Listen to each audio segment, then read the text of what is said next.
The state has people that are specialized in this stuff, and they're very willing to help you and give you guidance on that. I think the town clerk can probably point you. Right. There's an ethics hotline that you can call. Hotline. And that is it's a 24-hour service. And they will give you guidance. It's a legal service of the state. And you get that. Let's see here. Let me go to this view. John's muted too, and so is Greg. So is Phil. I'm talking to my child who is wondering why my wife doesn't see me in the meeting as well, because she's, as we all know, she's presenting later. So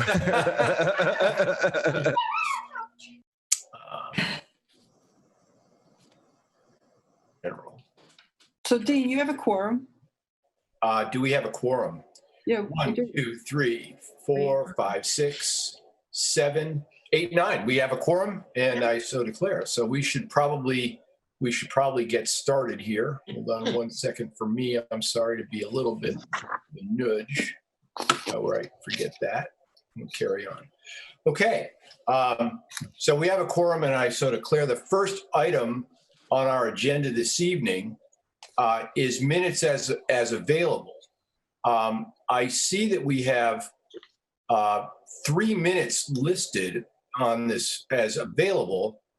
I looked for these. I didn't see these. Did anybody? I don't see these. There's listed on the agenda as May 6th, May 14th. I don't see any of those minutes available, so we can move on with that item. I think. Dean, I'm sorry. Do you mind taking roll call? Do I need a roll call to open the meeting? Yeah. Well. Okay. So we're all present. Christine Reynolds is here. I'm here. Mary Hartman is here. Carl Packard, Andrea Zoll, Dee Ortner, Greg Guariello, John Hickling, Philip Swain, and Tom Tarpey. Wade Rubenstein has just joined the meeting, so if we can promote him to panelist. There's Wade. Okay, very good. So that's our quorum, and we're underway. So our first order of business this evening, I don't think we have any visitors yet. You don't waiting have to ask at home. For we can status update on the middle school. We don't have any. Can you just go knock on another door, Greg, and see? she's Dawn is in the meeting. She says that she can see us. Oh, I'm sorry. Hold on a second here. We have some attendees. Let us promote Tim. Can I promote him? Okay, Tim is promoted, and I don't see Dawn listed. I will run upstairs and go check Tim, out. Welcome. You're promoted. We for all of us, we're running this in what's called webinar mode. So attendees do not clutter our screen. Just panelists, which is our FinCom membership, and I'll promote individuals who are attending to sit at the, so to speak, the virtual table with us while they're doing it. So we're just waiting, I think, for Dawn to kick in. Dean, do you see a Perkins Eastman? I think she came in. Yes, I do. Perkins Eastman, Boston. I do see that. She came in on her work computer. Sorry, forgot to change not very obvious. No, she just forgot to change it when she came in. So that is her. Okay. Welcome, Perkins Eastman. Well, we take real quick. I just want to say, everybody, that while Dawn Guariel is going to present tonight, she is my wife. I think most of the FinCom members do know that. All of the correct paperwork, has been filed. I'm more noting this for the audience that is the public that is attending tonight. Yeah, thank you for that, Greg. Okay, so let me just sort of open the floor here with a quick introduction.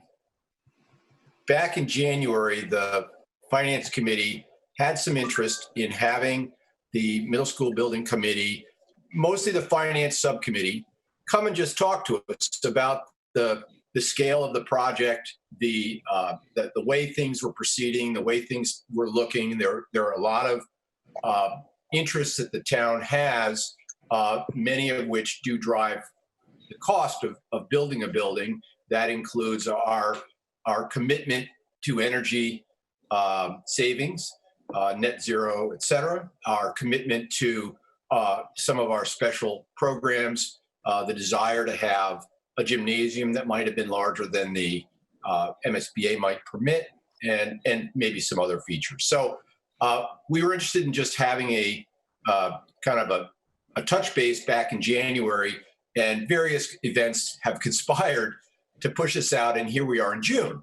So things have proceeded along, and with that being said, I'm going to hand the floor over to Dawn and Tim to give us an update, and then we can open it up for committee member comments and questions, and just a little back and forth, so we have a good understanding of how things are going.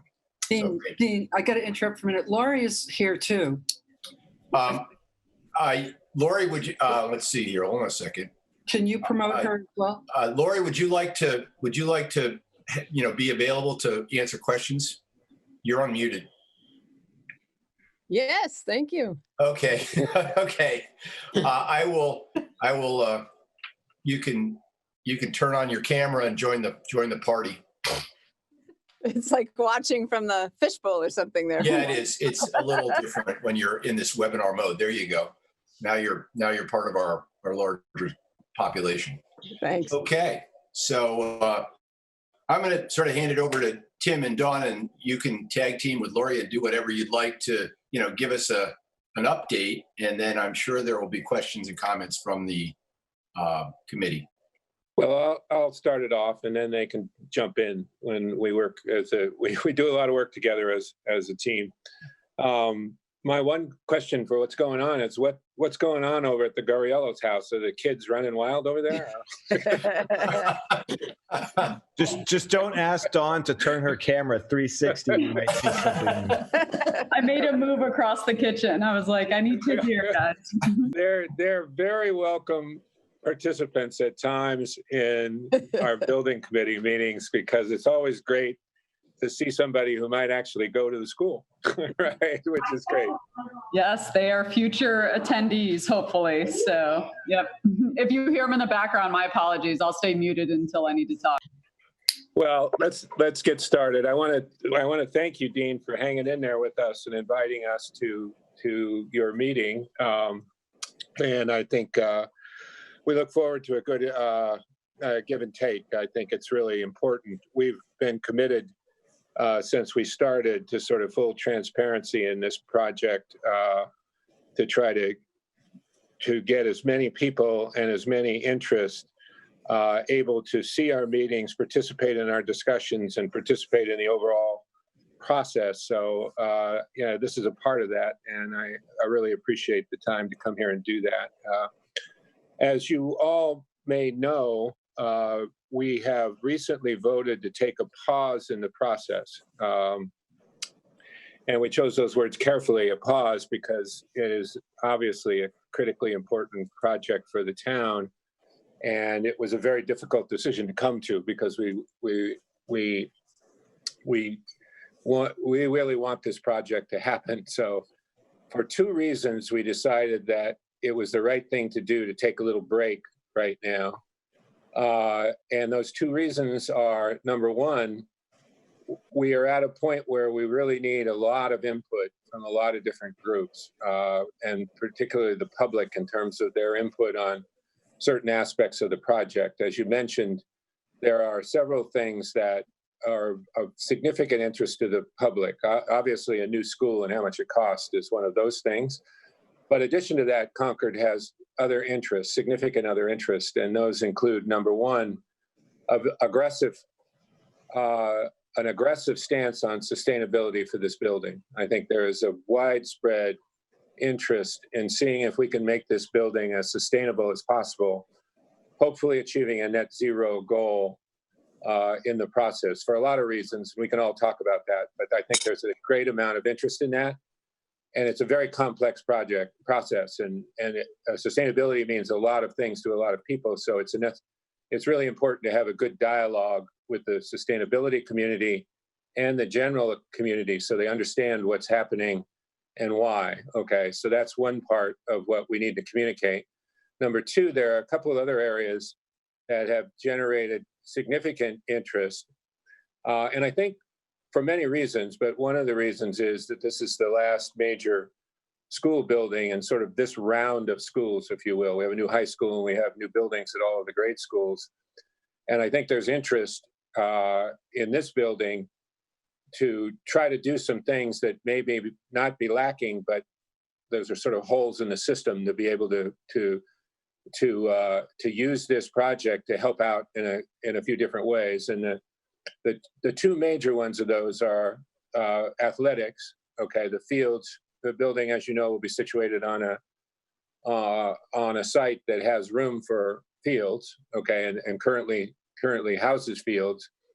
So the maintenance of those fields, but more importantly, what we do in terms of a gymnasium, in terms of the size and capacity and versatility of a gymnasium, is of great interest to a lot of people. Okay, because there's a belief, and we'll talk about this, but I began to understand this a great deal more as I talked to the advocates of this, why there needs to be additional athletic facilities and capabilities in the town. So that's an area that needs discussion.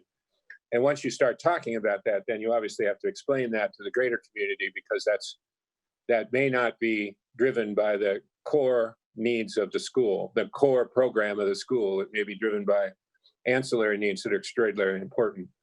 And the third area is very similar. It's the arts. And what is the nature of a performing space that you want in this new facility? Okay, there is an auditorium at the high school, but there are small auditoriums in all of our facilities. And what is it that we want in a middle school in terms of supporting the arts in a performance place? And those are expensive, both. They're expensive gradations of that. So we need a dialogue with the community related to that. And quite frankly, that was extraordinarily hard as we started the COVID and Zoom experience. Okay, it's very different. It's sort of easy to project information to a good number of people. It's a lot harder to have dialogue with a wide range of people and back and forth and those things. So we were reaching a point where it was sort of critical to get that input, and we were having a really hard time figuring out how to try to do that. By the way, parenthetically, communications in general are a serious issue for a project like this. You have an architect with probably a design firm with probably 10 professionals working in various aspects of the design and analysis of the building. You have an OPM that has probably 5 or 6 people working on different aspects of the management of the project. And you have our committee with 17 people. And doing all that all of a sudden on Zoom is not the easiest thing in the world. So just continuing to make progress on the project in any event was very difficult. And finally, in some ways, it's the most difficult thing to sort of get your head around is this is going to be a huge financial commitment to the town. And you all know that this will be an expensive building, and we'll talk about that in some detail, I'm sure, with your questions. But it will probably be larger than the expenditure for the high school. Probably the largest public expenditure capital project that the town has ever made.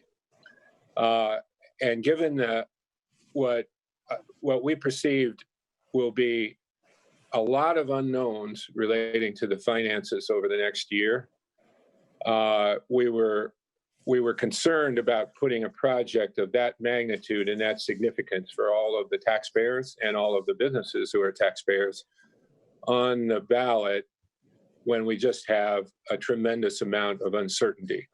Okay, and we talked about this. So we talked about it internally, and then we expanded the discussion. I talked to Dean and the chairman of the school committee, and I talked to the chairman of the select board and the town manager.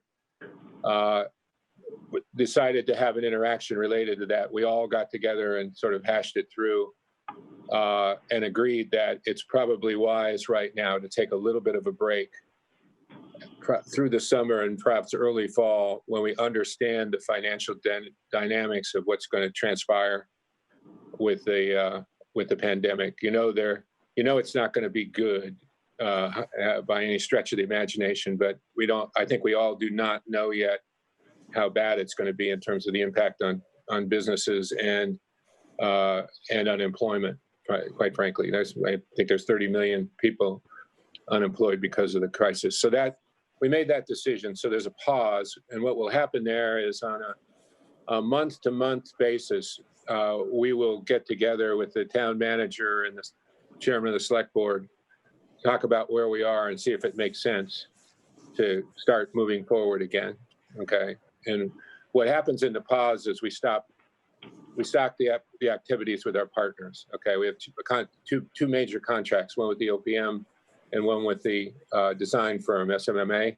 And those will, once we finish a couple of things that we're doing in terms of getting everything documented that we've started, which should occur by the middle of this month, then they will suspend their activities and we'll suspend our meetings, and we'll go month to month on that. Okay, so that's where we are in terms of the bigger picture. And those things that I referenced is we're in the process. We were right at the process of wrapping up what is called the feasibility study phase of the project. There's two major parts of this first thing before you bring the thing before town meeting. One is called the feasibility study, and that basically gets you to a concept where you sort of understand the economics of a single concept with a design, and then they issue a report, and then you move on to the second phase, which is something called schematic design, where you take that concept and you develop it more fully in terms of all of the costs and the details of the design and where it sits on the site, to the point where you can get it ready to put it in front of the voters to explain it and to ultimately vote on it in a special town meeting and an election. Okay, so that we're before the schematic design and we're sort of right at the end of feasibility. And in fact, we will not actually totally complete the feasibility study because we have certain decisions that we have not made, i.e. the gym, the auditorium, verification of the sustainability, and to be honest about it, we're not done with the cost yet. Okay, there's a lot going on with the cost that we're in discussions with, and we can talk about that in some detail, but that won't be completely finished. We'll outline very specifically everything we need to do to complete feasibility, and those will be the first things we do when we resume. Okay, and I'd like to tell you I know when we will resume, but that'll depend on our review of it every month. Okay, suffice it to say, given the fact that we take this pause, there will not be a consideration of an article in a fall town meeting or a fall town election. Okay, that will not happen. Probably the earliest possible, and there's even some questions about that in terms of the timing and whatever, would be a spring consideration of a question for an expenditure. Okay, so we do not know when that will be, but that would sort of be the earliest possible consideration would be in the spring. So that's kind of where we are, and I think I'll allow Don or Lori to add to that, but what we really want to do, we talked a little bit about this today in our many meetings relating to the school building project, and what we really want to do is give you all an opportunity to ask questions that we will answer to the best of our abilities given where we are, and we'll be very clear when they aren't definitive answers. They are sort of a representation of where we are right now and where things can maybe vary. Okay, so I would turn it over to you all. First, I would ask Lori and Don if there's anything they would like to say as we start.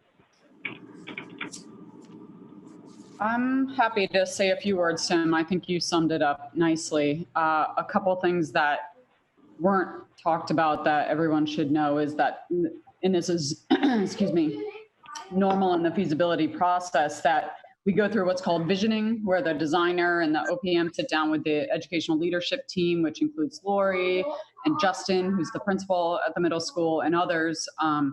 Throughout the school, they spend days and days meeting with everyone and going through this process, understanding what they need in a facility that would suit their needs from an educational standpoint. And Lori can speak far more eloquently on that process than I can. But what comes out of that process is important, and that's the size of a building.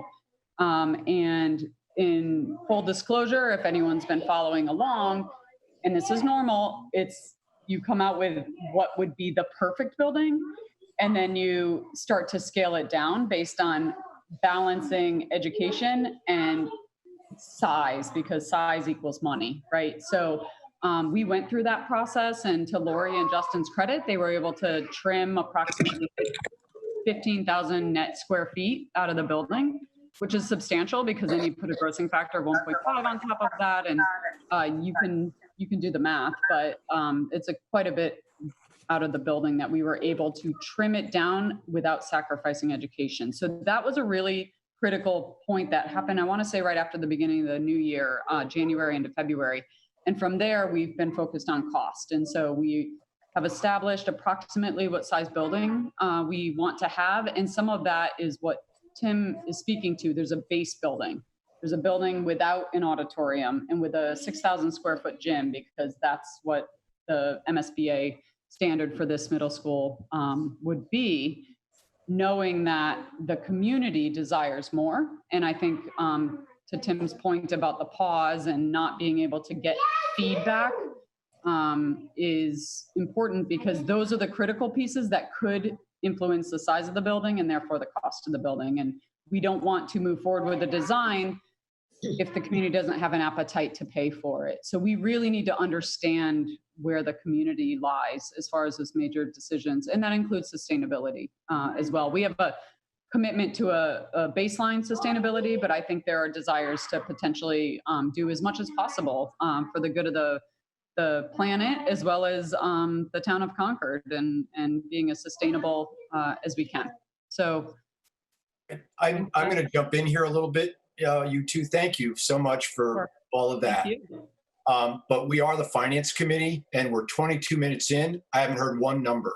So it would be nice to understand what the actual size is, what the actual expected cost would be, the kinds of things that the finance committee wants to engage with. So 144,005 square feet is 144,005 square feet. 144,005 is the size building, and that's a gross square foot number. And Tim, you're on mute. Tim, you're on mute if you were trying to say something.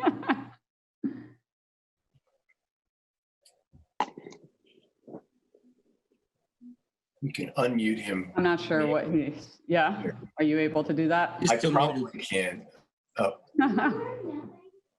Or we could just watch his mouth move. And as you know, we've been working with our designers and our OPMs to come to a balance of where that baseline building is, which is the 144,005 square feet.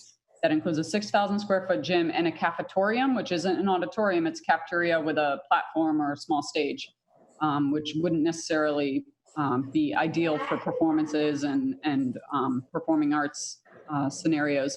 And right now, I want to say we're 104 and change, just under 105 million. Yeah, let me give you a little background on that. In the last spring, in April of 19, we had a study, as you know, that we went to town meeting with, and there was a range presented in there from 80 to 100 million dollars. Okay, with the 90 million dollar midpoint of that, obviously. That was on the basis of a study that did not do the educational study that we did. That was a $50,000 study. So they used the MSBA size for the building, 125,000 square feet. So, and they used the MSBA recommended per dollar square footage cost for that. So that's where they got to that approximate number. When we went through everything that they talked about, as Don just said, originally the perfect building scenario that came out at about 160 some thousand square feet, and we knew right away that was large. That was larger than was going to fit in. We were very committed to try to get into that range that we talked about. So Lori and they did that cost, and they did that exercise to cut out a reasonable amount of square footage to get it down to 144,000. By the way, that building can support the educational program of the Concord Middle School. The 144,000. There's no sort of hedging what we do right now with education in the school. Okay, it's that would do it. So what happened then is the way this thing works is they've put it to two independent costing estimators. So consultants to our consultants take all the information that we've got and they cost the building. Okay, and those two costs came back, and then they reconcile those two sets of costs and come up with, okay, for these concepts. So we also had four different concepts that we were costing, 4 different kinds of buildings. They came back in a range from $109 to $114 million for that base building. Okay, that was the first thing we got back on the base building from the estimators.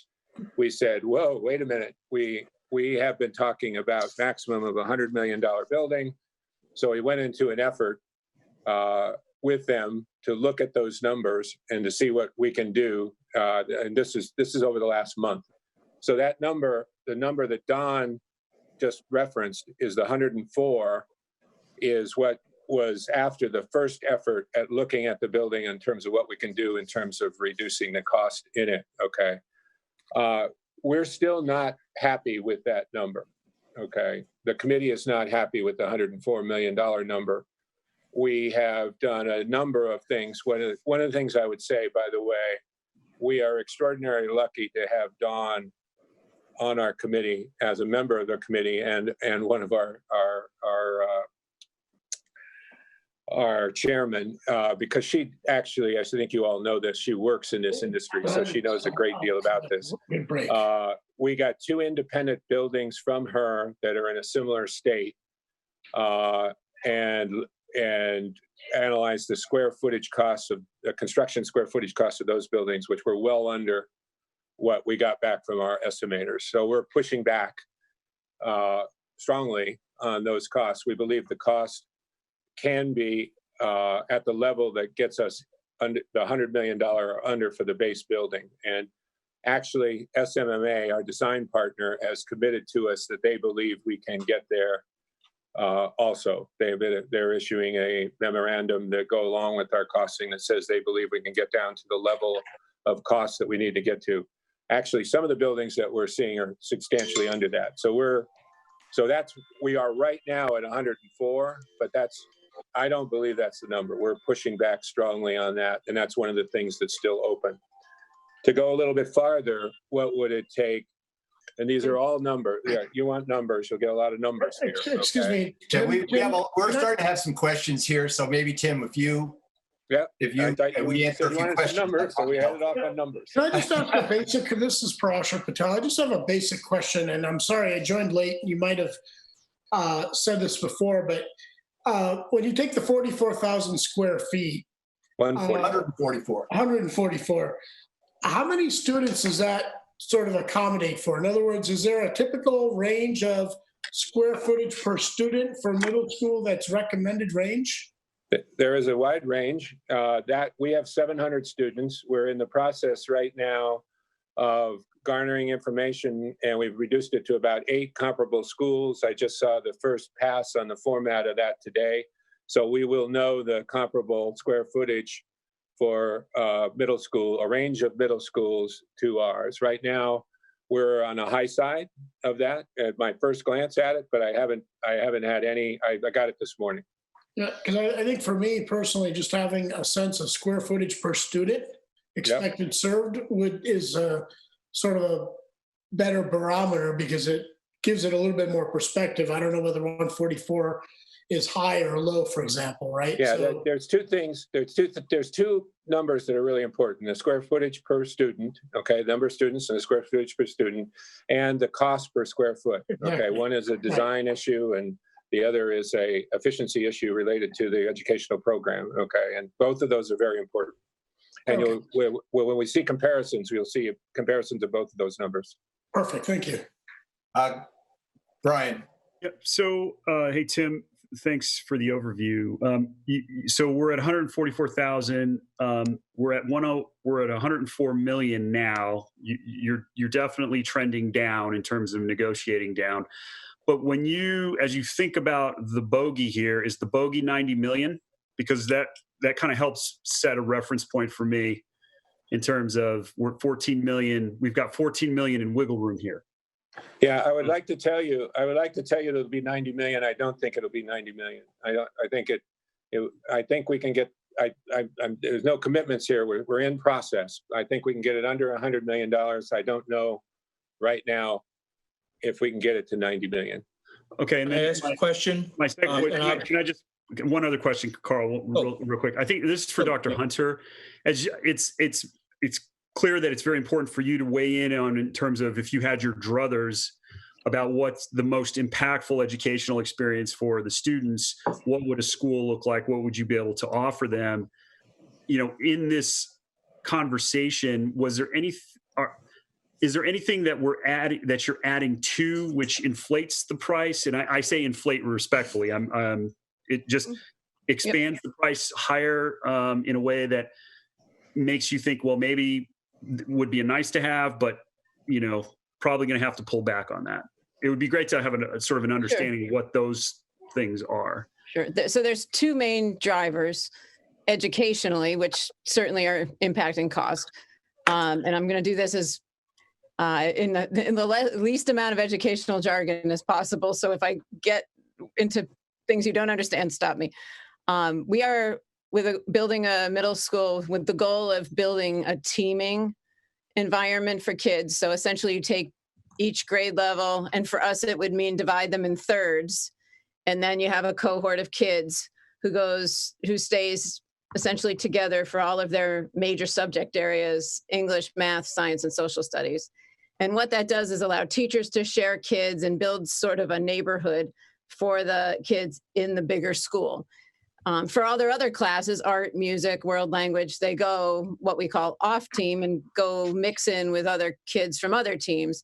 But the goal has become trying to build a team model. We've got this model at 6th grade, partly because we had the space to do it at Peabody.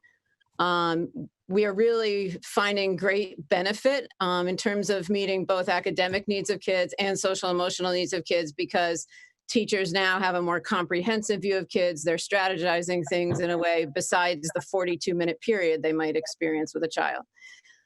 So that's one main driver, because what that's done is to build space for 3 teams per grade. You do need a bit more space than what like an MSBA model would have you sharing across teams. They would never allow for you to build a pure team like that. We've all lived this in other districts where they force purely based on the schedule of the day, not educational value for kids. If the room is open on a given period, they're going to pop another teacher in there rather than build this team environment where this collaboration goes on across the settings all day long. And I could do a whole presentation on that for you, and I would love to at some point. I don't think that's what you were looking for tonight, but that is a driver for sure. Mary. I've got a question. What I'm hearing is that the base building, which is larger square footage than maybe MSBA would dictate, right? Mm-hmm. That's fine. The base building is going to cost, we hope, something under 100 million.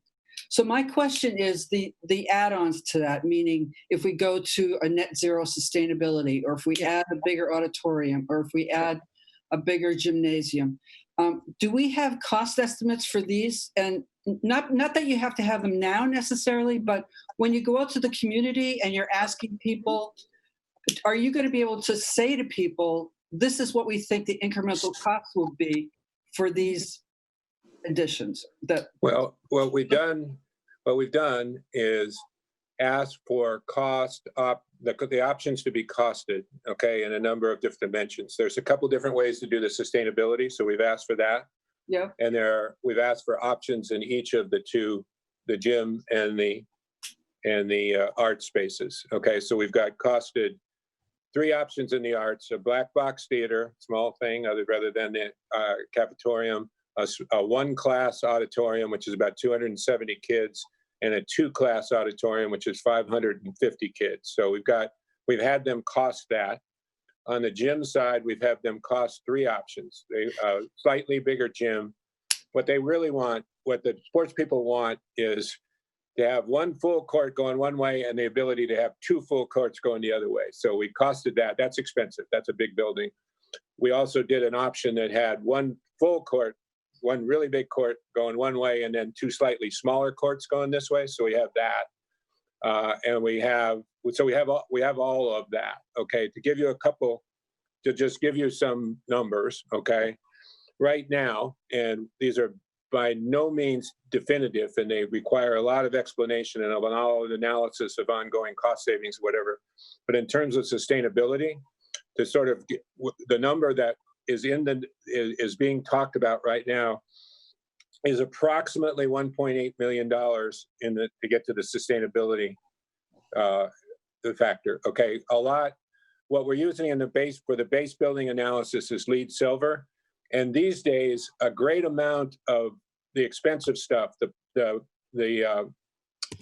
perimeter of the building, the way it's constructed, and the windows, the triple glazing, is in LEED silver. So the incremental to get to net zero is what we're talking about. Okay, and there are other things about net zero in terms of the actual energy generation, but in terms of getting the building ready for that, about $1.8 million.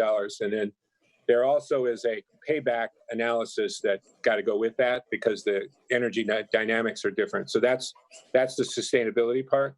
Okay. The second part, in terms of if you were, for example, to have the slightly larger gym, we're going from 6,000 to 8,000 square feet and given 2 of these cross courts and a 1-class auditorium, okay, that would take it to about $111 million. Okay, so it's about in addition to the other 2 for the sustainability.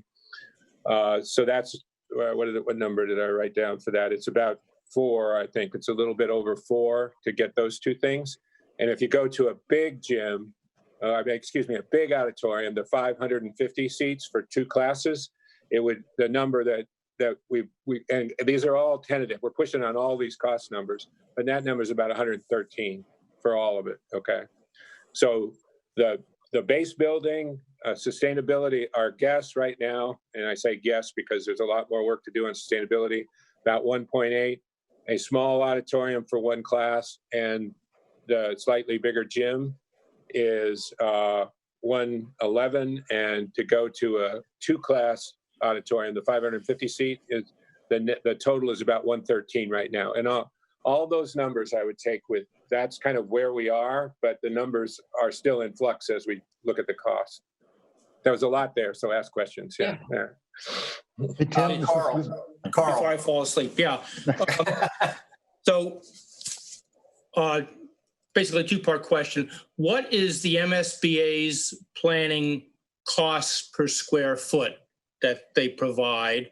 And what would be perhaps a target cost per square foot that you might be aiming towards? This is Don's job, so. I'm looking at Don's little picture there. Yeah. So as far as what the MSBA contributes, is that your question? Because that is community dependent on a percentage base, but the cost per square foot that they will pay up to is $330 per foot. It never covers ever the minimum amount. I haven't done a project that's 330 square feet in ages. Everything. Yeah, but right now you're like over twice that number. Yep, and even that's their cap. And then even then you only get a percentage on reimbursable amounts. Yep. So like the added gym, the auditorium, if this was an MSBA project, they'd say that's 100% on Concord, all of those costs. So That's 330 per square foot on the eligible spaces, which is what they will pay for. So it's Are very there co-pays and But other? I had a second part to that question. Can I just finish the question, please? The second part of the question was, I was asking you, what would you folks, our esteemed group that's working on this, see as a reasonable cost per square foot that you would be ordering? 550 550, okay. per square foot. Yep. That's I have projects more coming. reasonable than where you are now. Yeah, we have projects coming in right now at my firm, anywhere from 500 to 600, and a couple of them are closer in the 500s. This is one piece we haven't talked about. This project, you can talk about this project forever.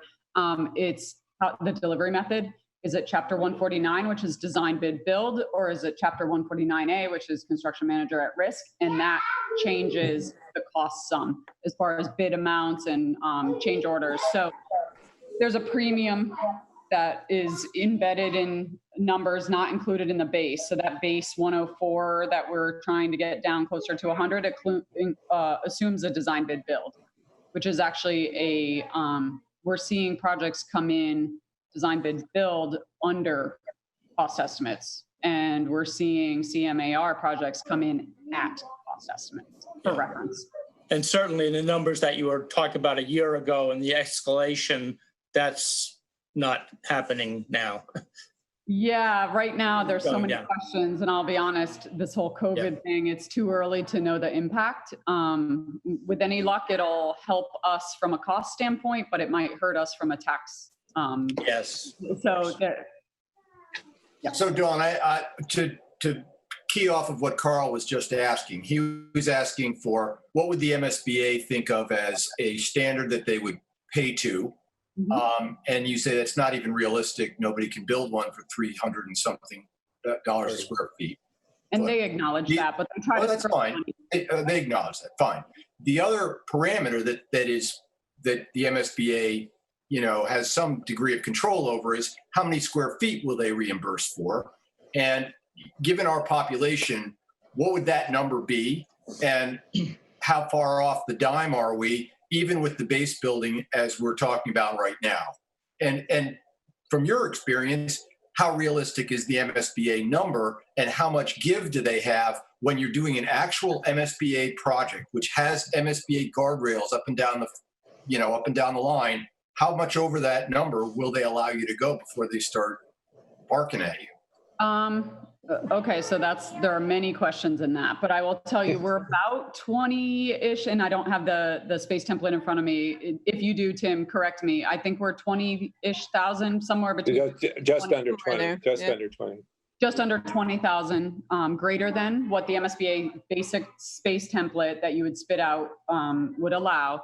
Now, that's the caveat is special ed and other things that you can justify. That's the value in an architect. You can understand their needs, justify it to the MSBA.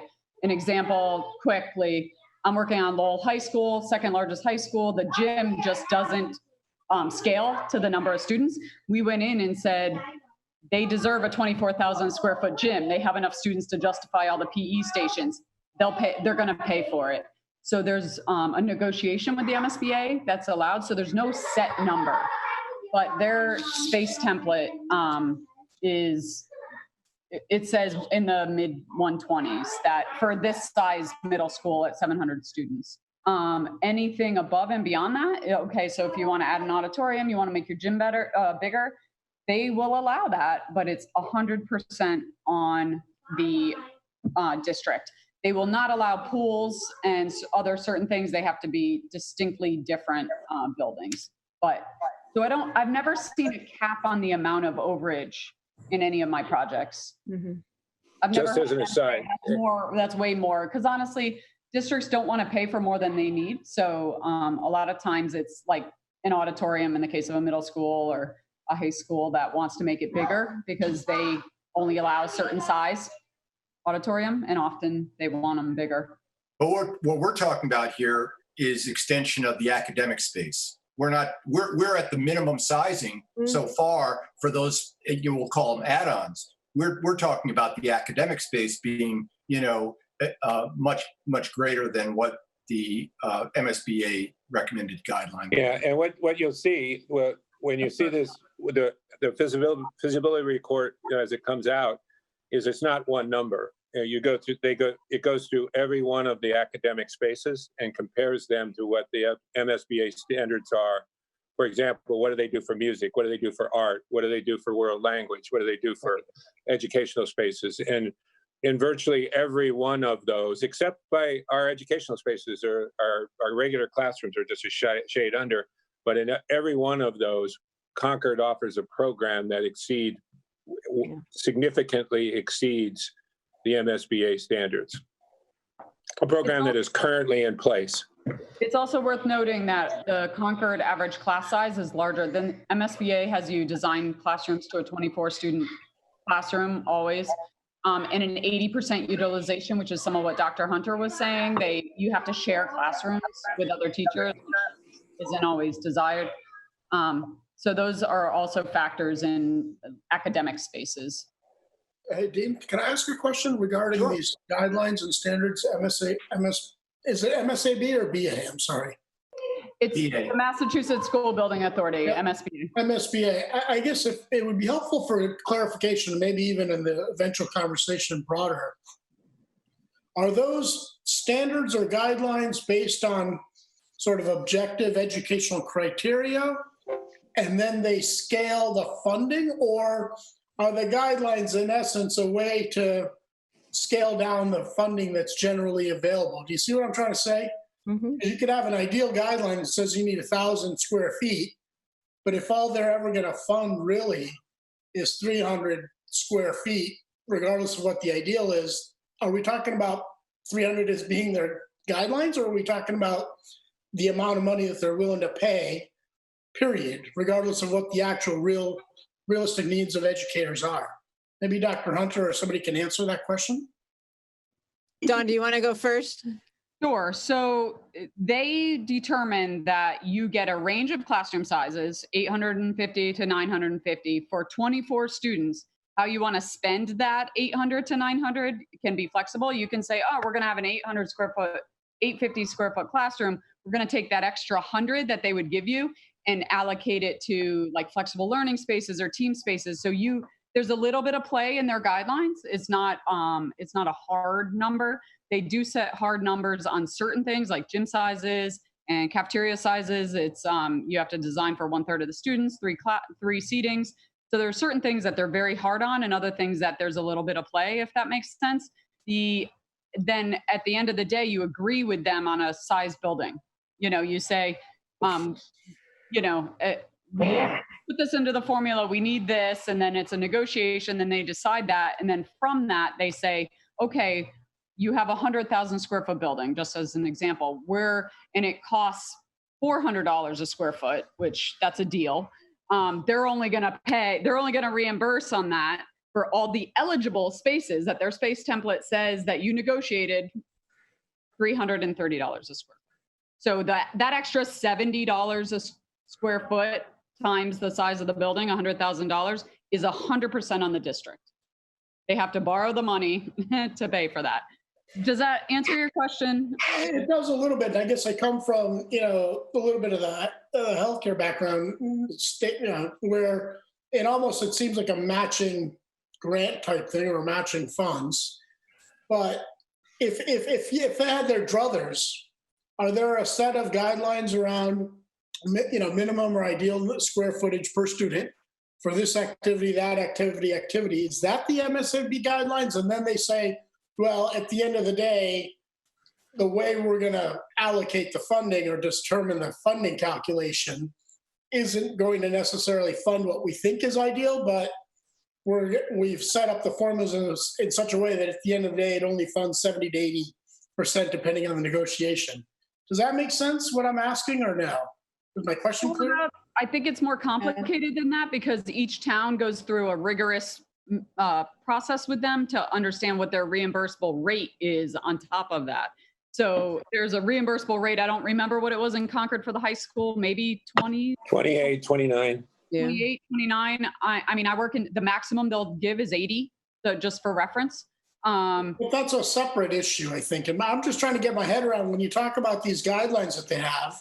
Yeah. Are they dictated more by their ability to pay, or is it actual true guidelines based on what we think educators really need to get the job done, period? Yeah. So, yeah, I'd say the educators feel like it's a mix of both to some extent. You know, the guidelines a great target, and then every school I've been in that was MSBA subsidized, there's always certain parts of that target that your program doesn't quite fit, and then you're having that negotiation. So I think it's a good benchmark and threshold, and then you weigh the individual school and communities goals and programs and do the massaging there.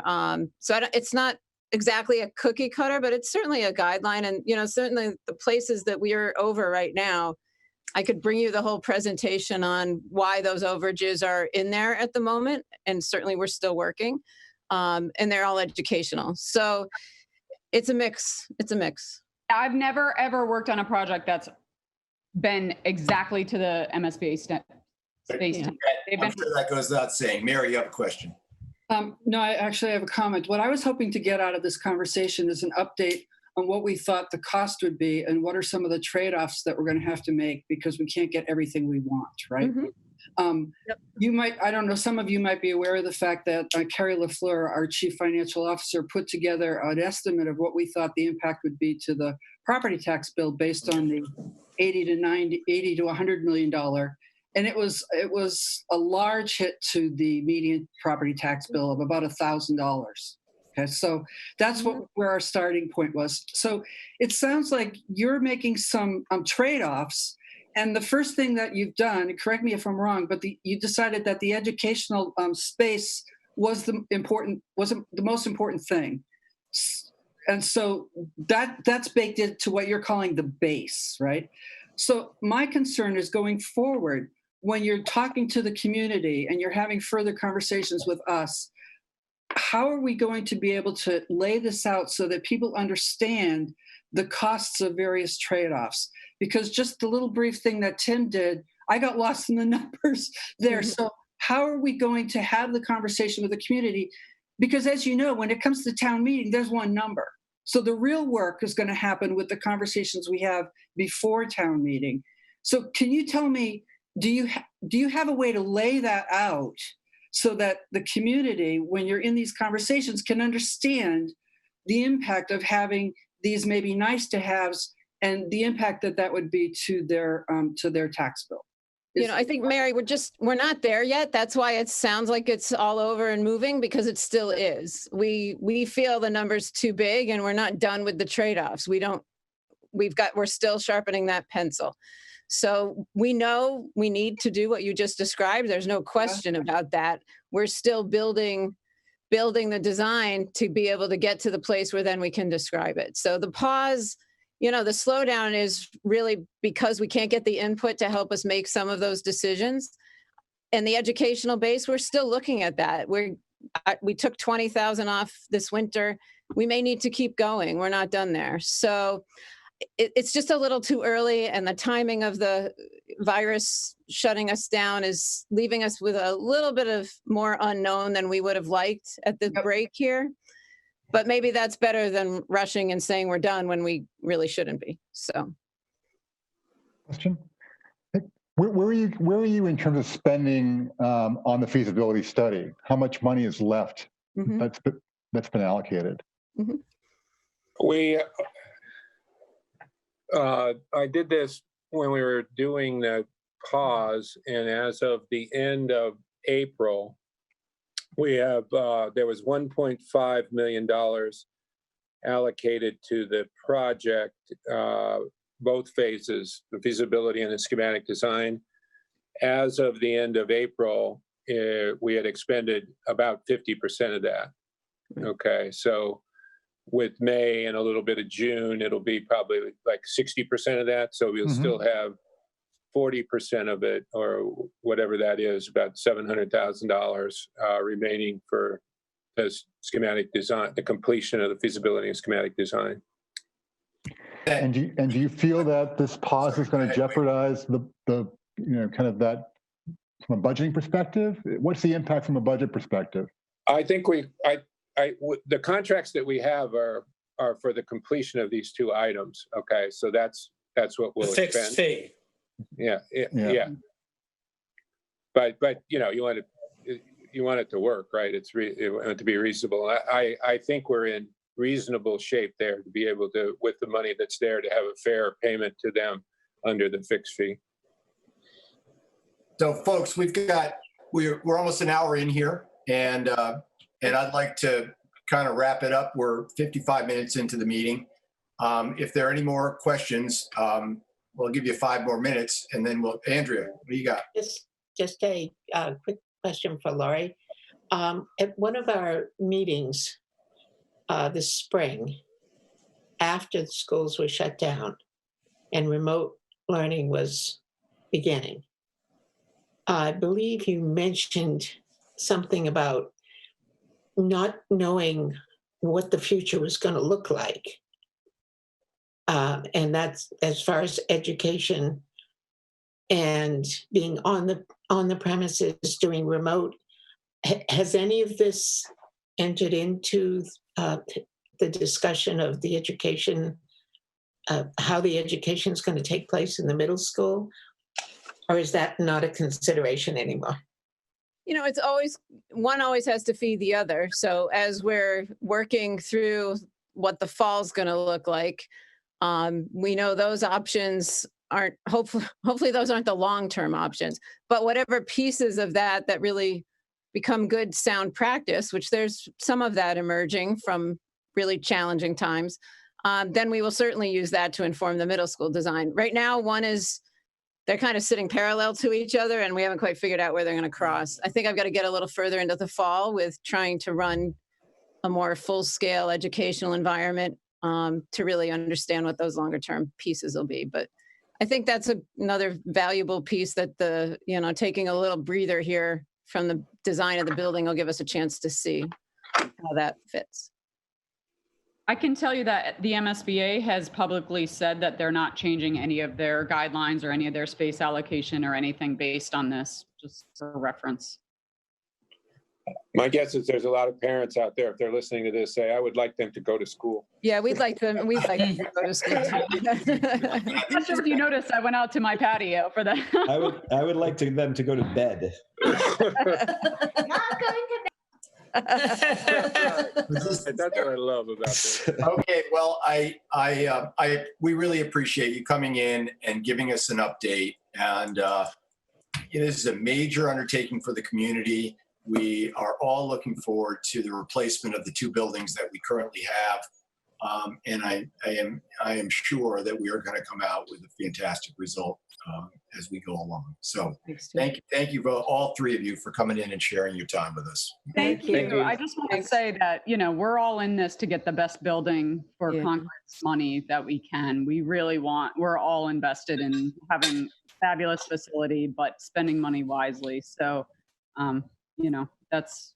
we're focused on that. Good. So thank you for having us. Thank you. Thank you. All right. Dean, is it of any benefit for me to stay around a little when you get to the other budget discussion? We're just to be quick and frank about that, the 1/12 run rate for both schools is 1/12 for the 2020 budget. So unless you want to put any color on that, Lori, I don't think we're going to have a lot of discussion about it. Yeah, no, it is what it is. And we're rebuilding everything. So that'll be when we have more things to say to you. And our target date for that is July 15th. So, well, we would look forward to any rebuild budget you have. I have something to say about that later as we get into, the scheduling, the town meeting schedule, et cetera. Sure. It's another item on our agenda. So, yep, we'll get to it. But you don't have to stick around, Lori, if you don't want to. All right. Thanks so much. Yep, no problem. Okay. All righty.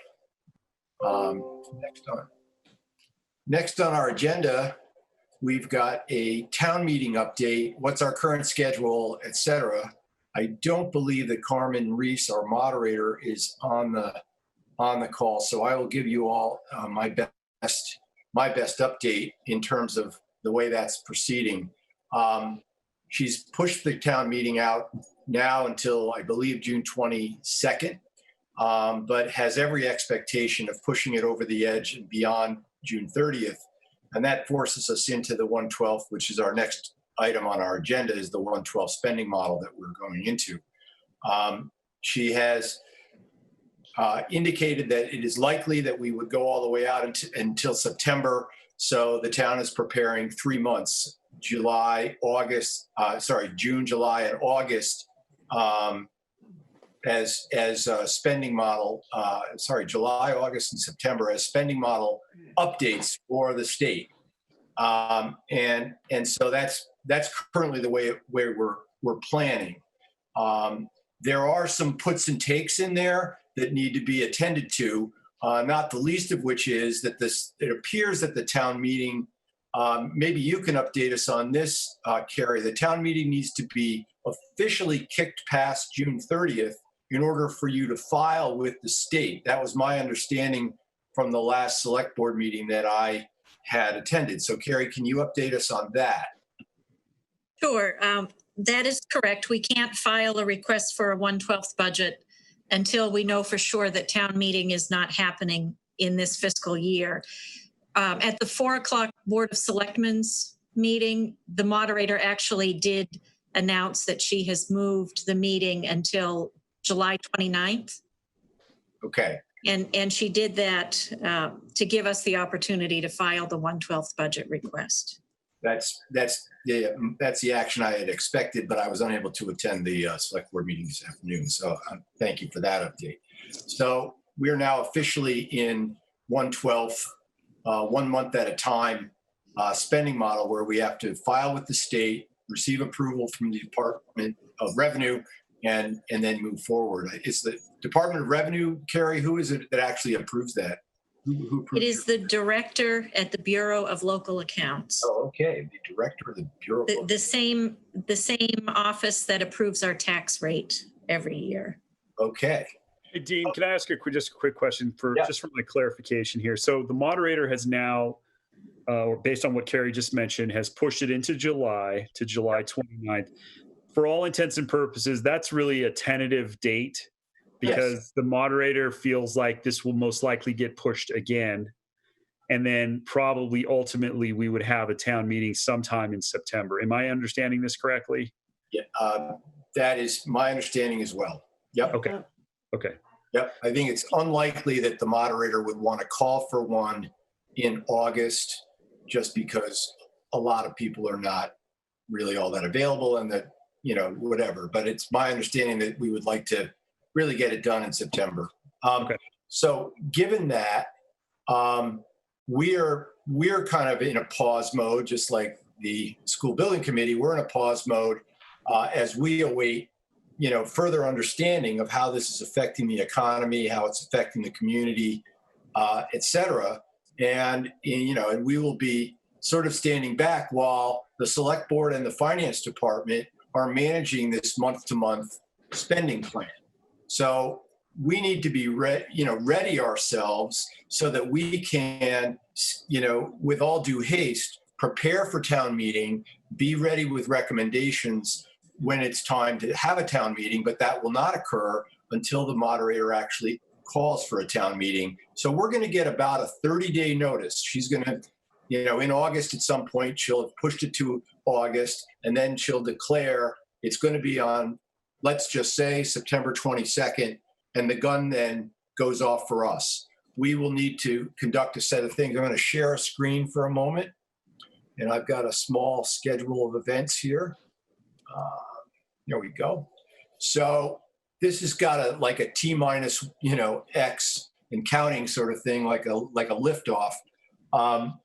The basic backup that we have to do is we have to get a FinCom report to the community 2 weeks before the town meeting actually occurs. That is typically done by mailing it and having hard copies in people's mailboxes. I think under the current scenario that we're operating under, maybe we send out a postcard, and on the postcard it says, this is your FinCom report. If you want full details, follow this link, go to this website, and that's where the actual report will be. And at that same time, we will simultaneously send that to the printer So anybody who wants to come to town meeting can pick one up on the back table, and there will be physical reports. You can get one. And I suppose in a special circumstance, somebody gets the postcard, they go, I don't know how to use the internet. Can you please print one off? We could probably print some on demand or have some very limited press run that we get over at Staples or something if somebody really needs to have a hard copy that they can work with.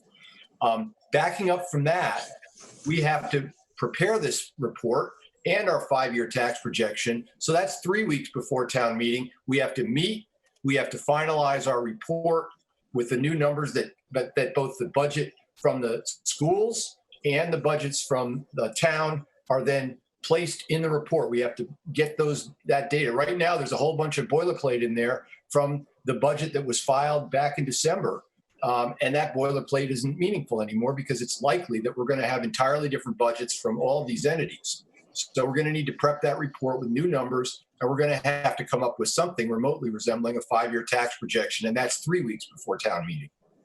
And before that, we're going to have a guideline discussion immediately upon notice, followed by very rapidly by meetings with the town and with the superintendent to discuss their budget ideas.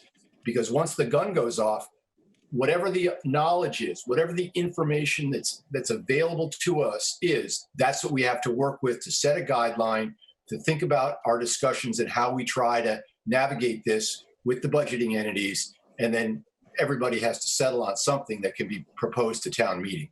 So it's a very quick schedule, and it won't really kick in until the moderator says, now we're having a meeting. And then we have to assemble and just, it's kind of a hurry up and wait situation for now.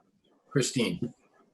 So Dean, is it possible that we could move some of this forward so it's not kind of a mad rush in a 30-day period? So as Dr. Hunter noted, she's going to have her budget sometime mid-July, and I assume we could get a similar estimate from the town. Once they have their revised budgets ready, couldn't we start our work there? We could. Yeah. I'm not saying we could not. It's just that there's so much budget uncertainty right now. Like the state isn't, there's a lot of unknowns regarding state reimbursements and general funding from the state.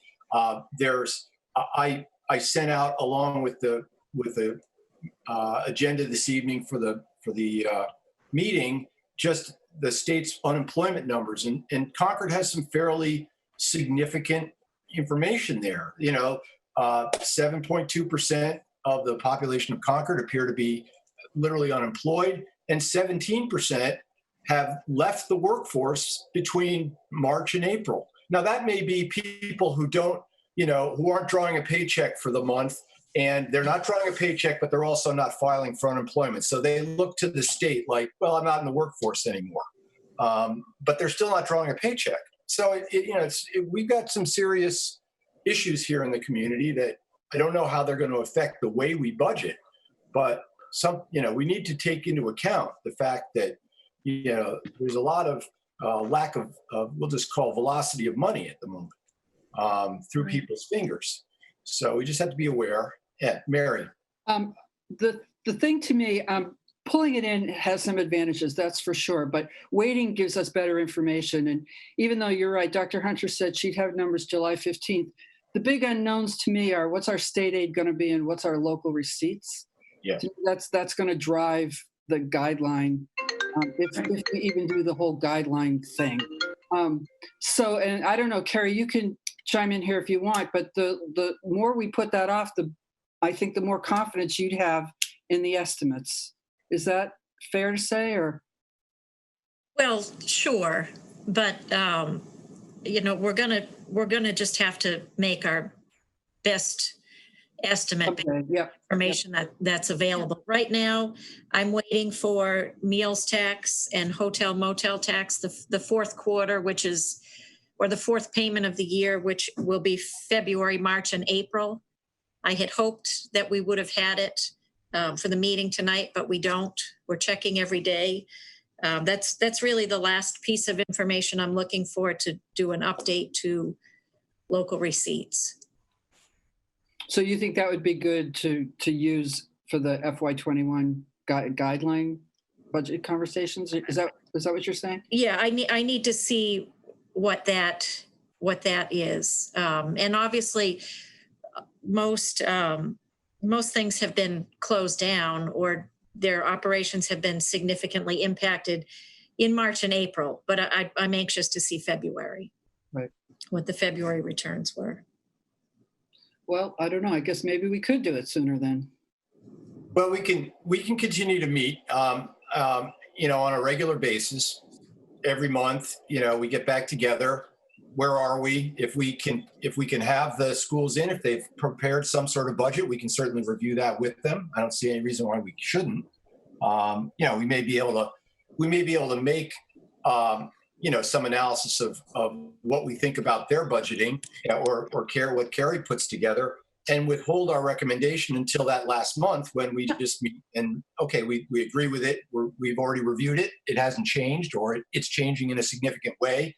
But I do think that we ought to withhold our final assessment until that 30-day window when we're ready, when we have the most information available. And if anything changes in that, that's when we do it. I think that makes sense, but I do think the more work we can get in early, particularly, it just makes sense to me.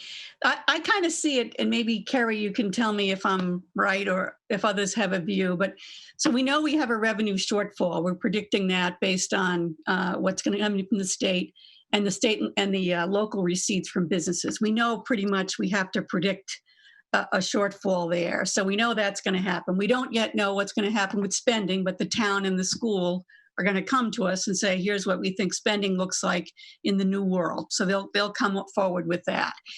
The other piece of it that I think is interesting is reserves.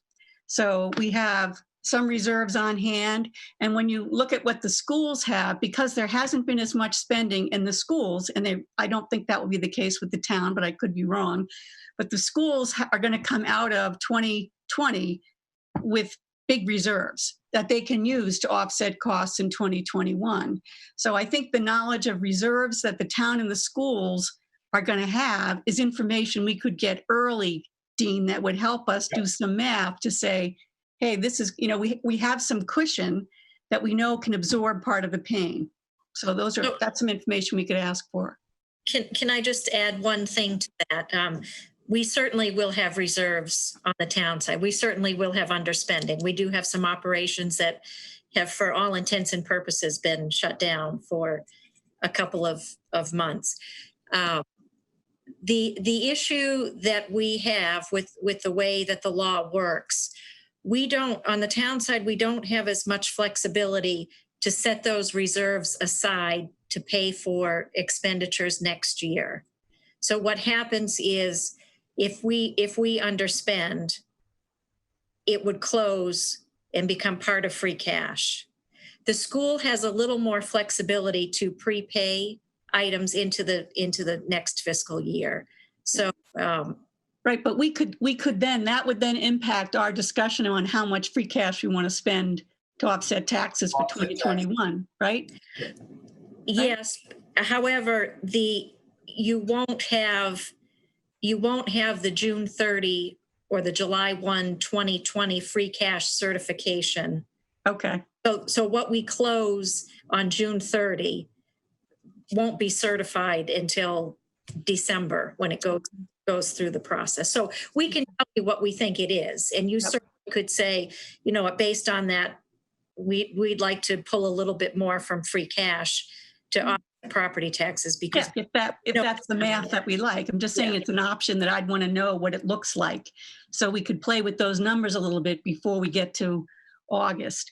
And one other question on reserves. So we had that discussion about the enterprise funds and their budgets, Carrie. So my understanding is that only one or two of what we call enterprise are technically viewed as enterprise funds at the state level. So the reserves that we have for sewer and light, and I forget what the third category was, are those reserves, can the town use those reserves? No. Okay. Reserves, they don't operate under the enterprise fund statute. They operate under a revolving fund statute, and those reserves belong to those funds. So they can only be used for those purposes. Correct. Okay. Thank you. Right. Yeah, it's just going to Christine's point there. We should have asked Dr. Hunter there. I'm curious to see how much reserves the school actually has, because we know that their teacher salaries are the biggest chunk and those are still being paid, right? So I don't know if it's going to be as a big. That's pretty big. Yeah, it is pretty big. You're we're not. Yeah, they have operating expenses for food and transport. Yeah, they have reserves. Yeah, I was gonna say the bus and stuff like that, but I just don't know. Maybe if you do that's great. I just don't know what the impact there is. Yeah, there's a couple. There'll be a couple. Now they have them earmarked, but they can move them forward. So special education is a big one, and they have transportation is one that was mentioned. Right. Athletics and food. It's a couple $1 million. Okay. And actually, special ed tuitions where they pay those out of district, they're allowed to prepay those. That's right. Next year, which they can do even though they haven't sent any kids out of district. Oh, interesting. Okay. Yeah. So they can move a bunch of money forward. They can move some money around with some of those. Yeah. Okay. Thanks. Yeah.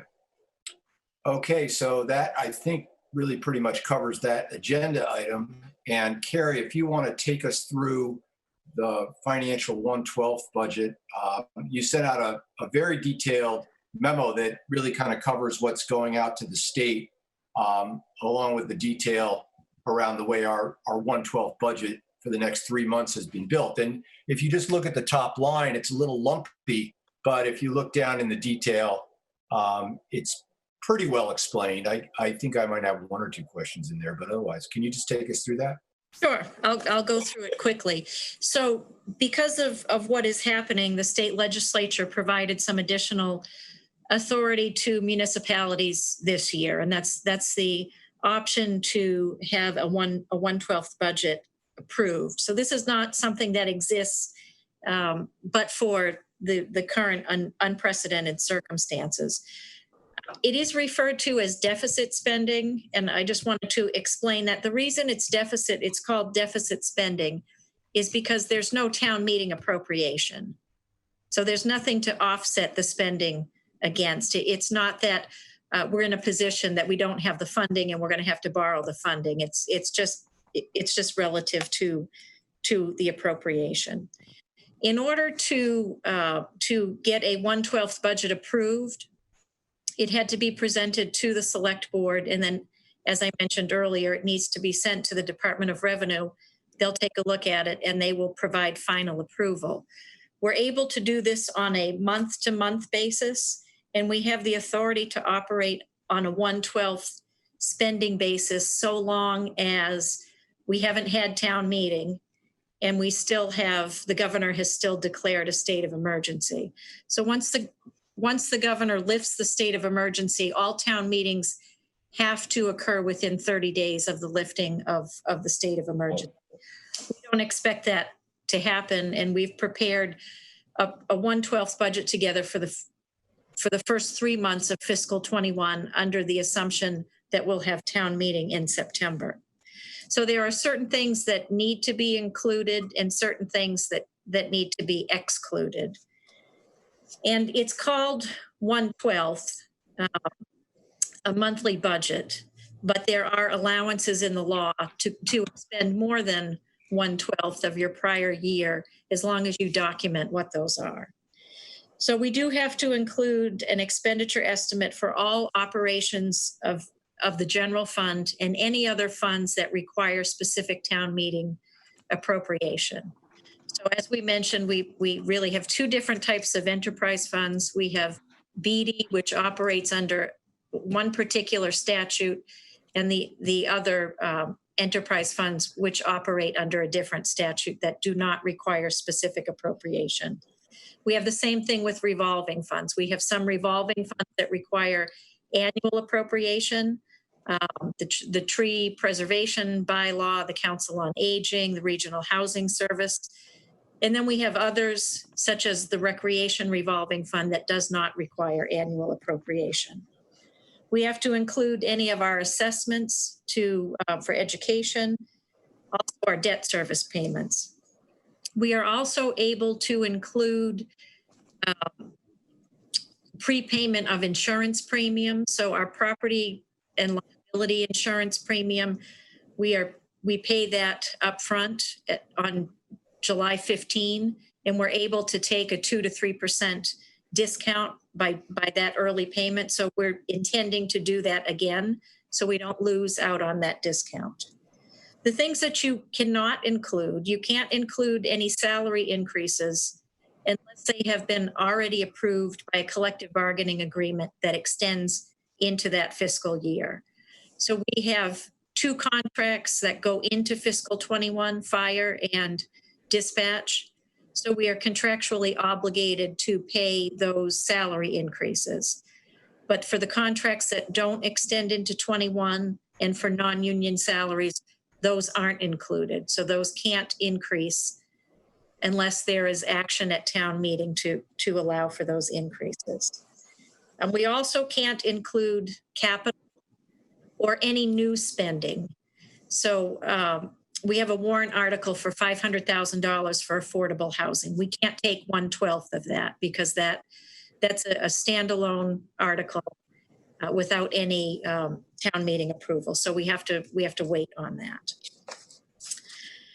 So we put all of that together, and the state does require a specific format. And in the packet that I sent out to you, you saw the format that we're looking at. But it results in a 1/12 budget for July of about almost $10 million. If you look at all spending, the town, CPS, the revolving funds, BD, our special revenue funds that need to be appropriated, and our assessments. And then for August, it's about 8.5 million. And then in September, it's 11.7 million. One other thing that I would, we typically pay our retirement assessment 100% upfront. The retirement board voted at its last meeting to allow us to pay monthly until town meeting occurs without any penalty or interest. So we're going to take advantage of that as well. Are there any questions? Any questions? So for now, the Finance Committee is fundamentally observers to this process. Thank you for the report, but we really don't have any, there's no formal role for us in this, in the way this is being done. And, it seems to all be done, using FY20 as a baseline for these monthly increments. So there's no real, substantial increase with the exception of any contract, collective bargaining agreements that need to be, observed. So it seems like a fairly conservative approach. And we will have to see how, some of the revenue side of our ledger starts to play out over these months, in terms of local receipts and state, any kind of state aid numbers that, start to become announced. But otherwise, it seems like a perfectly, reasonable process. And it was presented to the select board at their meeting earlier today. They did approve it. So tomorrow we will be submitting July to the state for approval. Okay, very good. Terry, did the select board have any questions about it? Yeah, I mean, I talked to them about this 3 weeks in a row. So they were pretty familiar with it when we talked about it earlier today, but they over the course of time asked, how it worked, what was included, why the months weren't equal, what the difference were. We talked about prepayments and that type of thing. If you look at the detail, why it's not equal is quite obvious, but when you presented it them under prior meetings that I did observe, you hadn't provided the details, so those questions would normally, be right. Obvious. Dee. Carrie, one question. When you submit to the state, is that the upper limit that you can spend? Are you penalized if you spend more money in that month? Once I submit to the state and they approve it, that's the maximum expenditure for that month. Okay, Thank you. Christine. Carrie, are you comfortable with the process and your ability to manage it? Oh, sure. Yeah, this is, there's nothing particularly tricky about this. I mean, it's taken this long to get it submitted because we had to use their form, and their form only came out on June 1st. John, you have a question, or are you just adjusting your glasses? Sorry, just adjusting. Okay. Okay. All right. Thank you, Carrie. Okay. So our next agenda item is a familiar one to all of us, and that is to revisit our list of, of articles that we have yet to make recommendations on, of which there are still many outstanding. I can share the list so that we can see it. 1 second here. And I'll just put it on the screen. Where is it? That's not it. Dean, yeah. While you're doing that, there was something that did come up at the select board meeting. And Carrie, you might have to answer this. I think that if I heard correctly, the town manager was reviewing the capital budgets that in the warrant articles. I think what he said is that when we put together our revised fiscal 21 request, it's going to relook at the capital spending. Is that the cash capital he'll look at, Carrie? Yes, and the reason being is we did an analysis of our fiscal 20 capital spending, and because of everything that's been going on, we've only expended about 50% of what was authorized this year. And I know in talking to him, it doesn't seem to make sense to then ask for another full year's worth of spending because we haven't been able to accomplish this year. And that is something that we are able to encumber and carry forward into the next year. So is that one of the reasons why in your attachment you had the sheet that showed the funding for town projects? And would some of those columns possibly change based on his new information or what you're going to be doing in the next few weeks? For example, these were like White Pond and Giroux and Warner's Pond and things. And would any of those requests change? No, those are the debt portion of the capital plan. Oh, okay. I do not expect, based on what I've heard, that there would be any adjustment to what has already been presented. Okay, so this sheet stays the same. Can I ask a question? Yeah, go ahead, Mary. So Carrie, when we're looking, if we get to Article 11 tonight to discuss our recommendation, I guess I'm hearing that the cash outlay portion of Article 11 will be amended and not be included, but the debt portion of Article 11 will stay. So as far as you know, that's what we're looking at as far as our recommendation. I think it is likely that there will be a revision to the cash portion of that article. The cash portion only. Okay. Yes. Okay. I think the cash portion is like 1.8 million. Yes. Exactly. Yes. Okay. Good. Thank you. And I think that provides us with an excellent segue to our conversations that we need to dive into.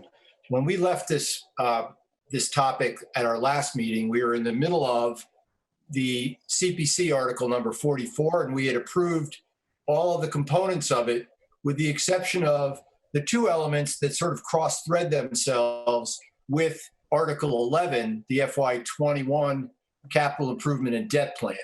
So within the CPC Article 44, we have one item for the Giroux land, and we have another for the dredging of Warner Pond. And both of those items show up on Article 11. So I'm wondering if there's a way we can talk about those two items. And Mary had provided that spreadsheet that was part of the packet tonight. And that spreadsheet shows how some of these projects are laying themselves out as full expenditures over numerous years. And maybe we can have a conversation about those two line items in the CPC article, but dovetail those, make sure that we're cognizant of the fact that they're also part of our debt plan in Article 11. Is everybody okay with that kind of merged conversation about these two? I'd like to somehow find a way to finalize our conversation on the CPC article and also talk about the larger issue of the capital article number 11. For me, Dean, our conversation about Article 11 will inform what we do about Article 44. So I was thinking that. Think about that as a larger piece, which includes like Emerson Playground and ride out improvements, and a larger conversation about debt as well as the cash piece, and then that will sort of basically follow on and drive the way we are thinking about the two elements that are included in the CPC article. So you'd rather have a larger conversation and just focus on Article 11. Is that right? Right. I'm okay with that. Rather than picking those two out, just talking about them separately, we can have a larger conversation about, this debt, which is in the end, whatever we authorize in the 2021 town meeting, whenever we have it, is likely not going to get bonded or hit the taxpayer until 2022-23 when those bonds are finally issued. So it's a multi-year conversation that we're having about this particular article. Right? Yes? No? Yeah. Oh, okay. Yeah.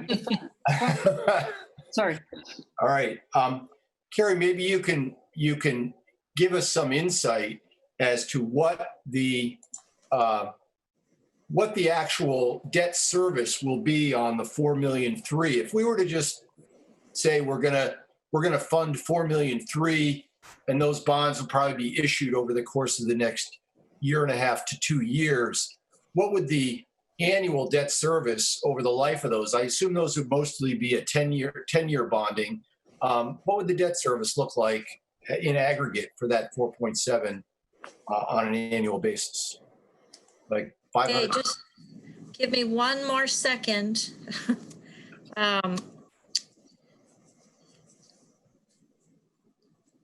So the way that we structure our debt is we pay 60% over the first 5 years and 40% over the second 5 years. And if we, $4,350,000, the annual debt service is about $770,000. That is before we take into account any premium. And if you have followed any of our borrowings, you know that we have been getting very large premiums over the last several years to the tune of, sometimes close to $1 million. So that really can knock off, 150,000 or so off of the debt service payments. So say that an issue of that size, $600,000 to $750,000 in debt service payments, taking into account the premium and how we structure the debt. Dean, where are you, Dean? I'm still here. Your dog is. My dogs are going crazy. Yes, I don't know what's going on back here, but there's barking. I'm sorry. But go ahead, Mary. Go ahead. The way I was thinking of approaching this conversation, I understand that there's a debt service associated with our issuing or approving this amount of debt. I was thinking of looking at this article as far as right now, what we're being asked to do is authorize about $1.8 million of cash and about $4.4 million of borrowing for capital projects. And I put together this spreadsheet because I wanted to show how what we're being asked to look at this year, how that integrates into the larger multi-year projects.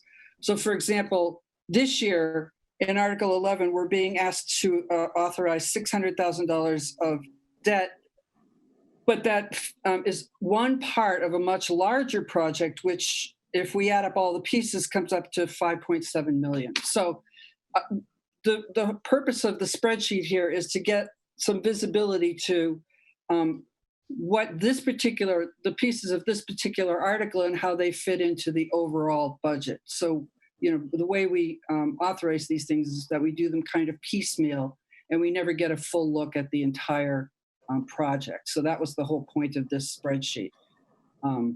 My feeling is that the schools made a difficult decision, which is to delay capital because of two reasons: community input and economic uncertainty. I bet that was a really hard decision. I have to commend them for making that. They had a lot of momentum. They have a lot of community involvement. I think we all agree we need a middle school. And my feeling is we should really seriously take a look at delaying these capital projects as well. It's unfortunate that these are all bundled into one article. In prior years, as recent as FY18, each one of these particular projects would have been a separate article. But for some reason, a few years ago, they got bundled together. So here we are, we're looking at 4.4 million, as opposed to looking at each individual article. So I think it makes it a little bit challenging. Anyway, that's. So Mary, to be clear, yes. Are you exempting from your desire to defer the ambulance, the ladder refurb, and the basic road, like a separate article that used to be in all prior town meetings was one called the roads program. And that's now part of this as well. Right. So we have a new approach, which is that we just have a, kind of a catch bag capital article. Right. Instead of discrete articles. And so we have to be somewhat careful in our language about what we're talking about here. I would suggest, if the fire department needs an ambulance or needs to refurb their ladder truck, that we not necessarily just, go whole hog and say defer everything. Maybe exactly. They really need that. And I would strongly recommend that we not defer the roads program.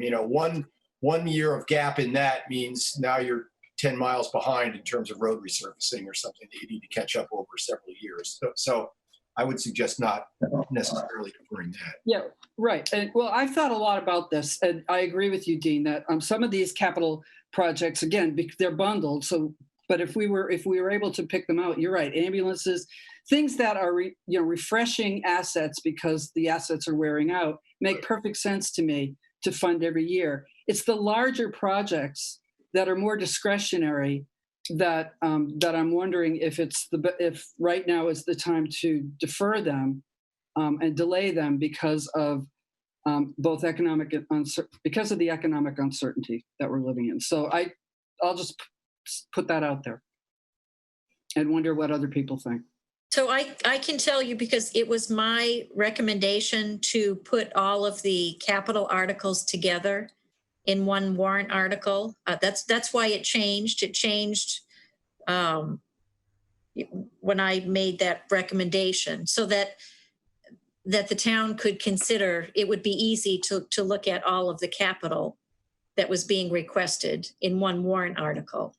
There was never any intent to say it was an all or nothing. They all have separate line items.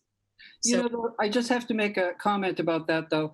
The result of it is at town meeting, when whoever stands up, they're given 3 minutes to talk about $4.4 million, when in prior town meetings, they were given 3 minutes to talk about each individual line item. So the community doesn't get a lot of time really to ask questions. So I'm just And we see the problem that's happening now. So I understand why you did that. I'm just saying that the downside of it is that it comes as a package deal now. And at town meeting, we don't have really the opportunity to look at things individually. It's kind of an all or nothing. A few hands here. So Dee, yours up, but I think Christine also had her hand in the air. Go ahead. My question is, do we have the ability to take out, if it's a separate line item, do we have the ability to take that out? I don't know. Do we? Well, isn't it like a consent calendar thing? I mean, well, if it's on the consent calendar, that it's going to be a little trickier to get it off. But if Article 11 comes up, if Article 11 comes up, can we say we want to take out Article 1G2 with White Pond improvements or Warner's Pond or whatever one we'd want to take out? Can we do that? I do think, Dee, that not unlike the CPC, for which we still need to engage with two more of the line items, that we could have an affirmative or a no action recommendation per line item if that's our desire. I don't think that would be inconsistent with our role. We don't have to have an all or nothing, I don't believe, on an article. Okay. All right. So from the Finance Committee's perspective, the only thing we could do would be to say no action if we wanted to bring attention. I do think that's kind of our that's really our option, would be to say, like, we would prefer to defer a particular thing, so no action on line X. That's what it feels like to me. Carl, you seem to be interested in. Well, wouldn't that constitute making an amendment to the article? I mean, we could make an amendment. We can suggest an amendment, propose an amendment. I do think that the Finance Committee has had granular recommendations in the past. They've recommended affirmative action at a different budget number for, say, the schools. And that's not necessarily an amendment. It's just that we recommend this other budget number. If you want that number, somebody's going to have to amend. But I don't know that it necessarily, that we're recommending an amendment. We're recommending this level of action, this kind of action. So, I'm just going by what I've seen in prior recommendations on the part of the Finance Committee, which is that they have sometimes recommended, affirmative action at levels that are not what are being moved. So, this is Prosper. Were you asking whether we as a Finance Committee should recommend an amendment and then have one of us get up and recommend an amendment? I'm going to just say I do not believe it is the Finance Committee's job to offer amendments. We can make suggestions. We could say we suggest a affirmative action on this capital article at the level of $2.5 million, and that's derived by a bunch of stuff that we don't think belongs on there, and there you go. And we have a conversation about that. The person from the Finance Committee who stands up and says, we recommend affirmative action at $2.5 million, and here's why, boom, boom, boom, we don't think these belong on there this year. That could be a way of introducing our recommendation at $2.5 million. Greg's got his hand up, so there you go. Yeah, can we just make a note right now to have this discussion when it comes up for next year to not, put the discretionary items, as Mary was referring to, in with the non-discretionary items. So for next year, we have this, how we started doing action items on our minutes, just so that we don't run into this next year. I want to make a note there. So to be clear, Greg, when you're saying the discretionary versus the non-discretionary items, I'm not quite clear. Like, these are we have a slate of capital expenditures that the town would like to make. Is it that you want the town to segregate them into, I really need to refurbish this fire truck, that's not really discretionary? Yeah, something to that effect, right? Because Mary, your point was that we're all being lumped in here, and now we can't, we don't want to put off the fire truck, but we don't want to put off that, but we kind of want to put off dredging. You know what I mean? Or whatever. And right now we're at a point where we can't do that because they're all lumped together. It's just a note for next year because we can't do anything this year. Right. Well, Just to actually, get it into the minutes. that's a good idea. But I'm hearing that we actually might have a method to do that this year. Yeah. To say, as Dean was saying, we recommend approval of this article at a level of 2.5 million. That excludes these certain line items. If you want to know why, here's how we arrived at that number, at the number we recommend for this budget. So we, Chris. Yeah. Is it possible for us to make a recommendation back to the town that they reconsider this component of cap spending as well as the $1.7 million that's cash? I think Mary, thank you very much for doing this chart. It's excellent. It brings clarity to a question I think we've had. But B, push it to them to say, look, the town may need to push off some of these things. How would you respond to spending, I don't know, $1 million less, half of it? We could come up with a level, as opposed to just saying, okay, we're not going to support the article. It's kind of a weird time, right? People are fluid about what they're going to go forward to town meeting with. So I imagine we may have the ability to influence it and say, we're uncomfortable with this level of spending, if that's our feeling. I don't want to speak for the group. So we'd like you to reconsider this spending for 2021. Is that something we could do? And I'll let Dee speak, and then we can talk about the question. Go ahead, Dee. What I wanted to point out is because there are these areas, the discretionary areas, I'm wondering if we could invite the people responsible. We could invite the assistant town manager and the person in charge of recreation to come in and talk to us, to give us a clear understanding of how all the money that they're requesting here, and we can understand also through the CPC, how they're going to be spending that money in this year. Dee, I really think that at this point the town has had a significant amount of opportunity to present all of that. We had Kate give us a nice overview at the hearing.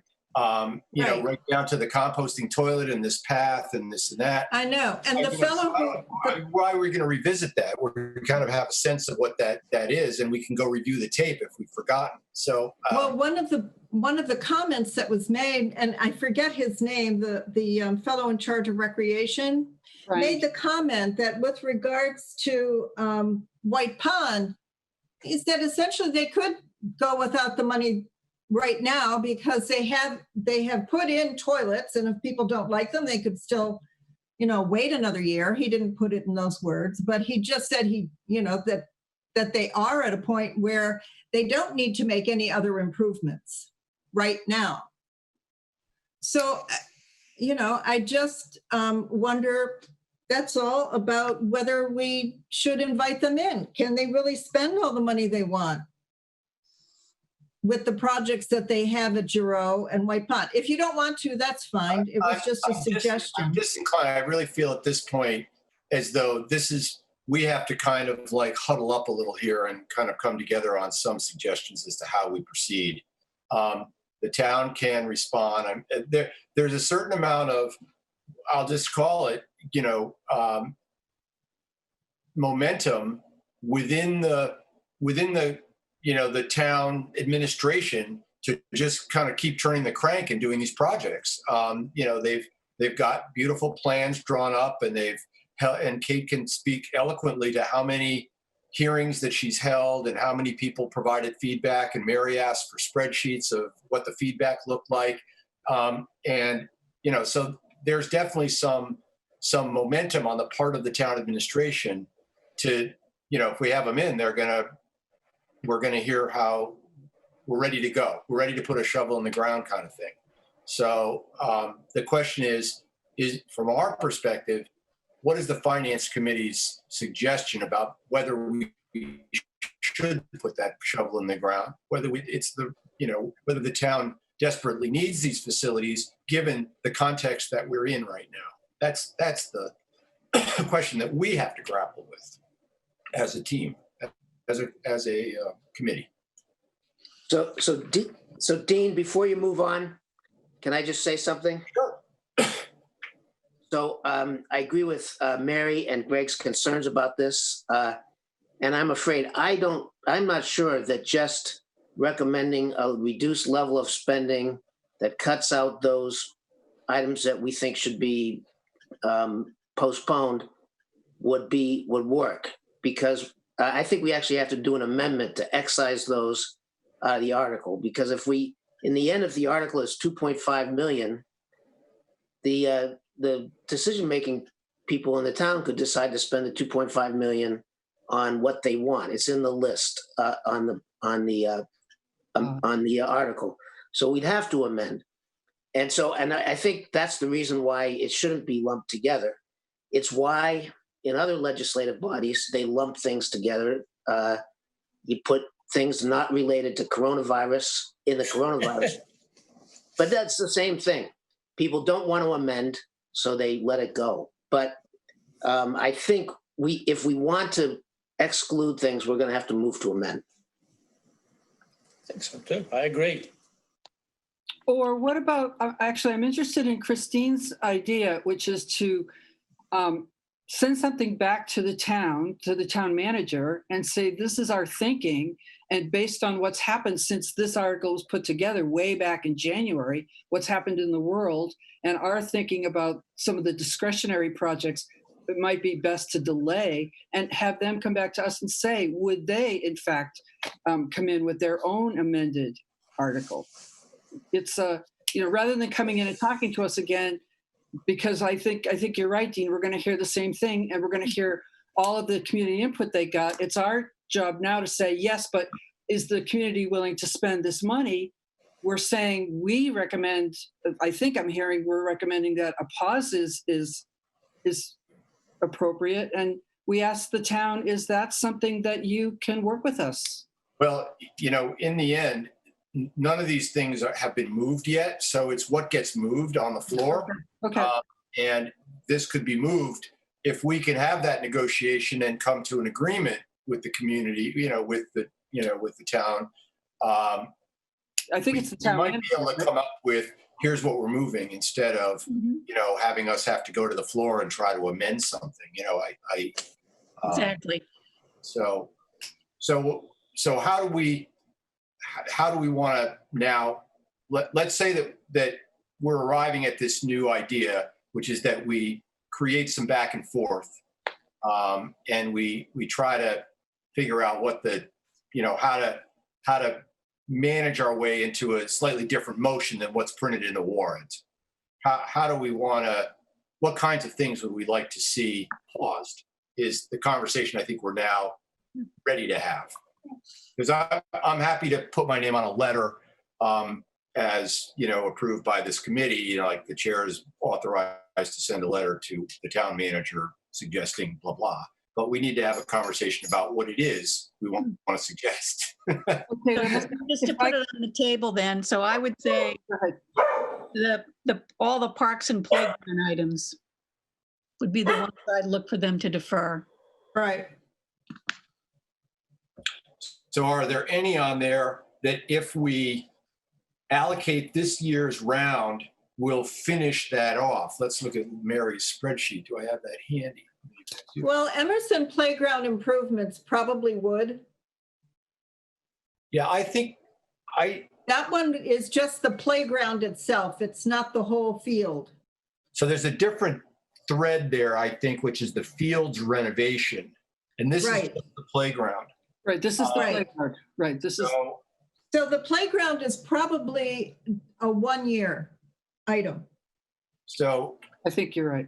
But we can just ask them. This is our initial right. This is our initial letter to them, just saying, we would strongly ask you to look at the parks and playgrounds expenditures to see if there are things that can be delayed. Yep. Right. Would we would we want to be a little more strongly worded than that? Would we want to say it's our recommendation? To be reviewed for exclusion. Reviewed for exclusion. To be delayed. Reviewed for deferral, like I'm trying to. Deferral, yeah. So, Dean, one or two ways to look at this, Mary, I think it's an excellent suggestion, would be to ask them to prioritize and categorize these components of the expenditure into more urgent maintenance capital expenditure, I presume being more urgent. More like a playground, maybe. Yeah. And more discretionary capital expenditure being less urgent and potentially deferrable. And I think that has the element of, rather than telling them what we think, although we're making a suggestion, asking them what they think and what could be deferred, and by definition having them perhaps buy into that process a little bit more. That's my Sounds suggestion. like a plan. I agree with Mary and John.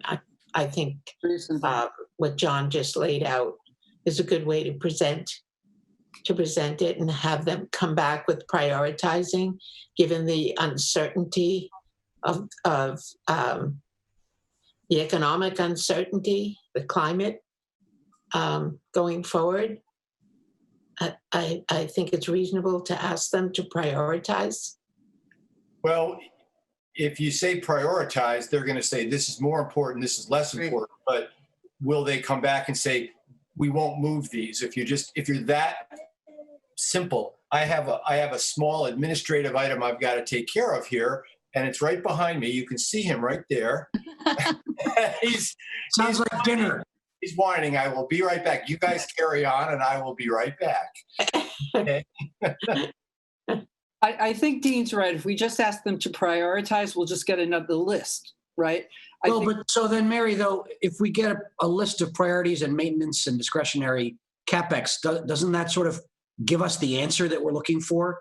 That the ones on the bottom of the lists are the potentially deferrable ones, and a warrant article could consist of something X those, and it would be more their involvement and decision making in the process than us doing that for them. So are you saying that it goes to an amendment? No, on the contrary, I think I'm trying to avoid the amendment. What I was thinking was to get them to change the warrant article so that it doesn't have to be amended on the floor. Right.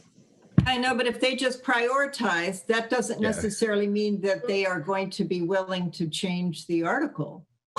Yeah, but that's okay. That's probably where we come in again. I'm curious of these. Like I said the first time, I think that if they were to do that, that would make the answer and the issues obvious as to what should be deferrable, and we can then ask them that question. Anyway, that's my suggestion. Parashar has something to say. Go ahead. Oh. I guess I'm a little confused because I thought I heard at the beginning of the conversation that there's agreement that the road construction 1.7 things we would probably agree need to get done. You add in the 500,000 in the fire department. I think I heard that, yeah, that's probably good. I don't know about the heavy equipment, the public works stuff, but are we really talking in general about the parks and playgrounds, or are we also talking about the cash outlay stuff as well? I'm confused which ones we're talking about. That's a good point. What I heard was that the town is already looking at the cash outlay portion, the 1.8. Right. So I'm expecting them to come back with a smaller list. Okay. So now we're talking really of the 1.7. Yeah, we're talking about the borrowed funds, right? Yes. So, and I thought I heard public works and fire department, we thought seemed reasonable. Yes. So then we're really just talking about the parks and playgrounds. Isn't that coming from the Article 44? No, there are only two of them. Well, so as the spreadsheet points out, the Parks and Rec get money from both sources. So we're talking right now about Article 11, which is the town's borrowing money. Then we'll move to Article 44 if we ever get there. Oh, which is on top of this money. Exactly, it's incremental. Yeah, okay, that's where I was confused. Yeah, they're interlinked. Good. So, but if they're interlinked, I guess the question is if they're interlinked and the town scales this back, then Article 44 would have to be amended as well, right? Yes. Not necessarily. Not necessarily. Oh, They don't have to spend the funds. Well, we could have that conversation when we go to Article 44 as to Okay. what but we're just really talking about those 5 items. We want them to prioritize and maybe drop 1 or 2. No, Okay. I'd say more than that. I'd say out of these 1, 2, 3, 4, 5 items under parks and playgrounds, I was wondering if they could defer them all. I understand, but I thought the playground improvement one we thought was the tail end of 1 year or something. Yeah, but again, that's for them to come back. Renovate the equipment on that playground area. It's not a continuation of a previously started capital. No. Okay, fair enough. All right, thank you. So we're talking about 5 things. Yes. I mean, why not just ask them to come up with a priority list? We see it, and then if we don't like it, we can just, hey, everything below this line, could you guys modify? Because it's another iteration. It's a whole other iteration. So it probably will be an iterative process. You think so? We've got Because if we ask them to come back and say, you know, what are your priorities here of these 5? And then, are there any you'd want to defer? Well, if I were doing it, I'd give you priorities, but I wouldn't have any deferral. So then you have to, you know, you just go back and forth.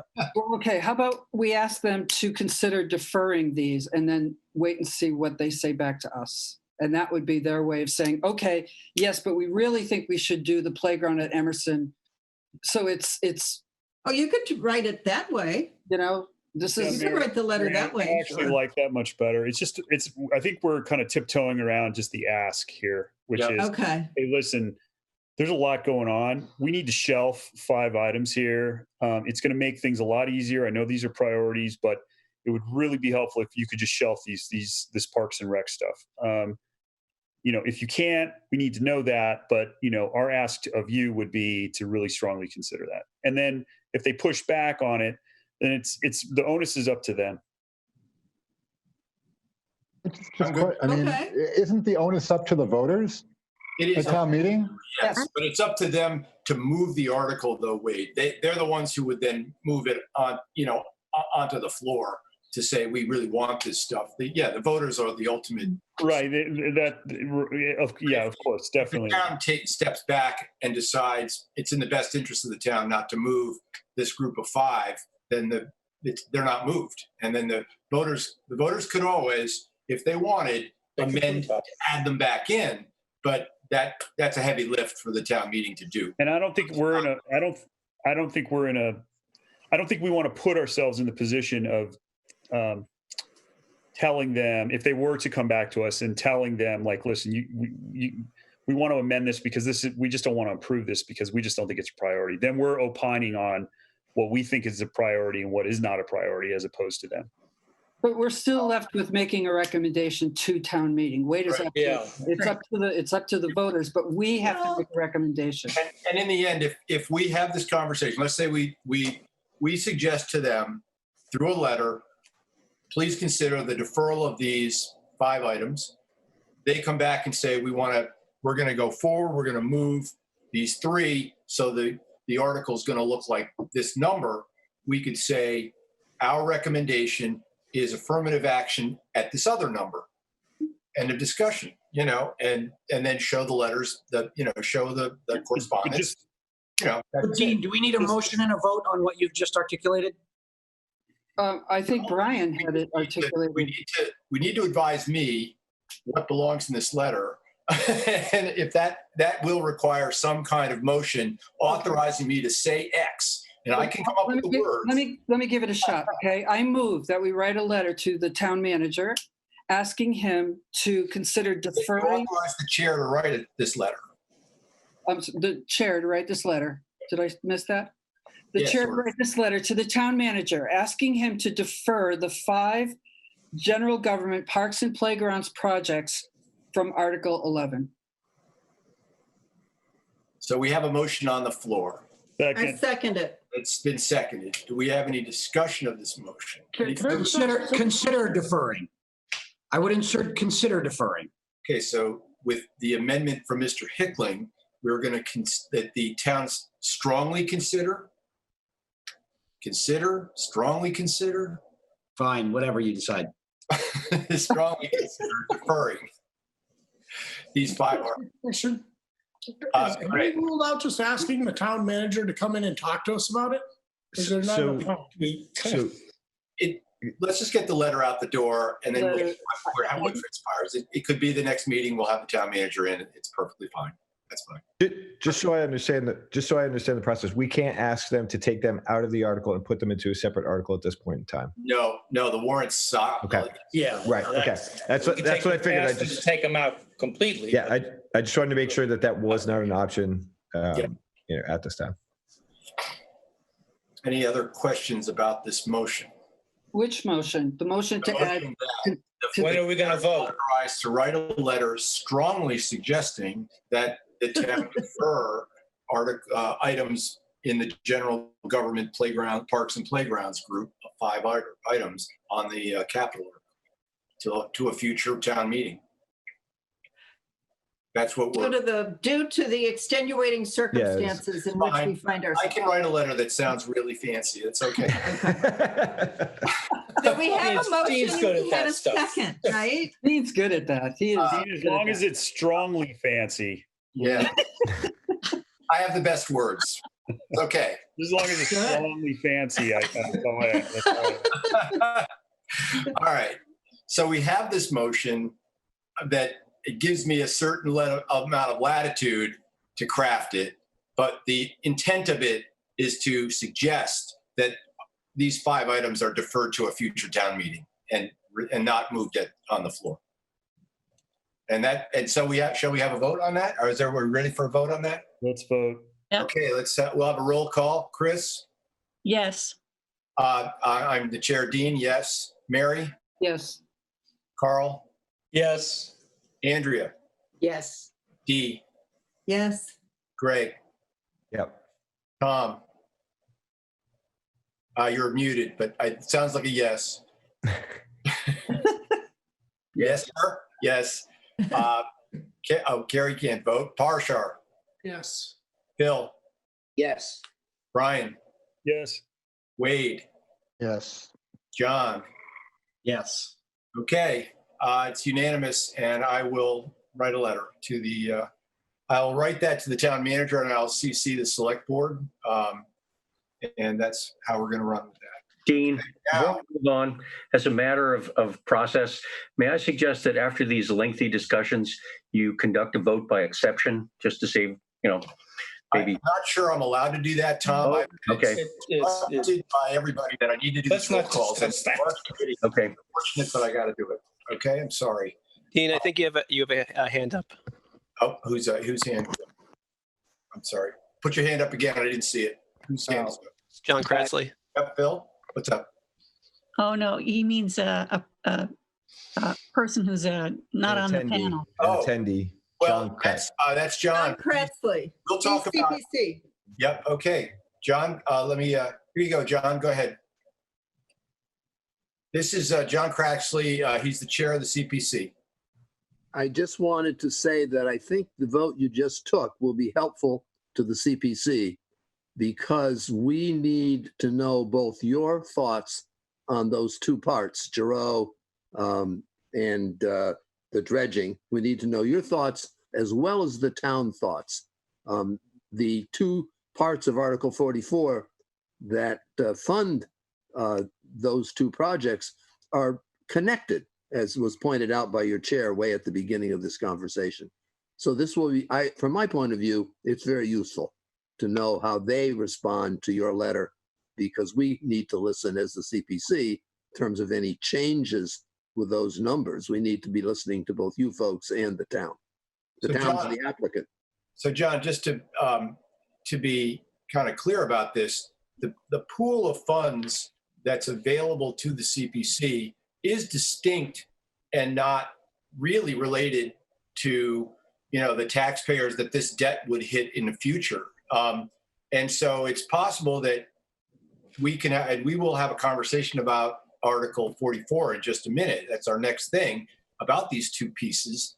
But but you may be able to just fund them, leave them in the article, but then put them aside for the future. You know, it doesn't have to be that everything gets deferred. So we're going to have a separate conversation about 44 just now. That's a great transition, and I'm happy to. You can just stay right at the table there, John. You can give us your video if you want, I think. But hold on, I can upgrade you. I can upgrade you, and we can see you if you want. So, let's talk about Article 44. We have two sub-elements of Article 44 that we had not finalized yet, and these are both related to these parks and recreation expenditures that we just moved to sort of defer. So let's move on to that. Where's my? I know I have it somewhere here. One of these things. Here it is. I'm going to share this out if I can find my Zoom. Okay. It's all too complicated, too many things going on. Okay. That's not it.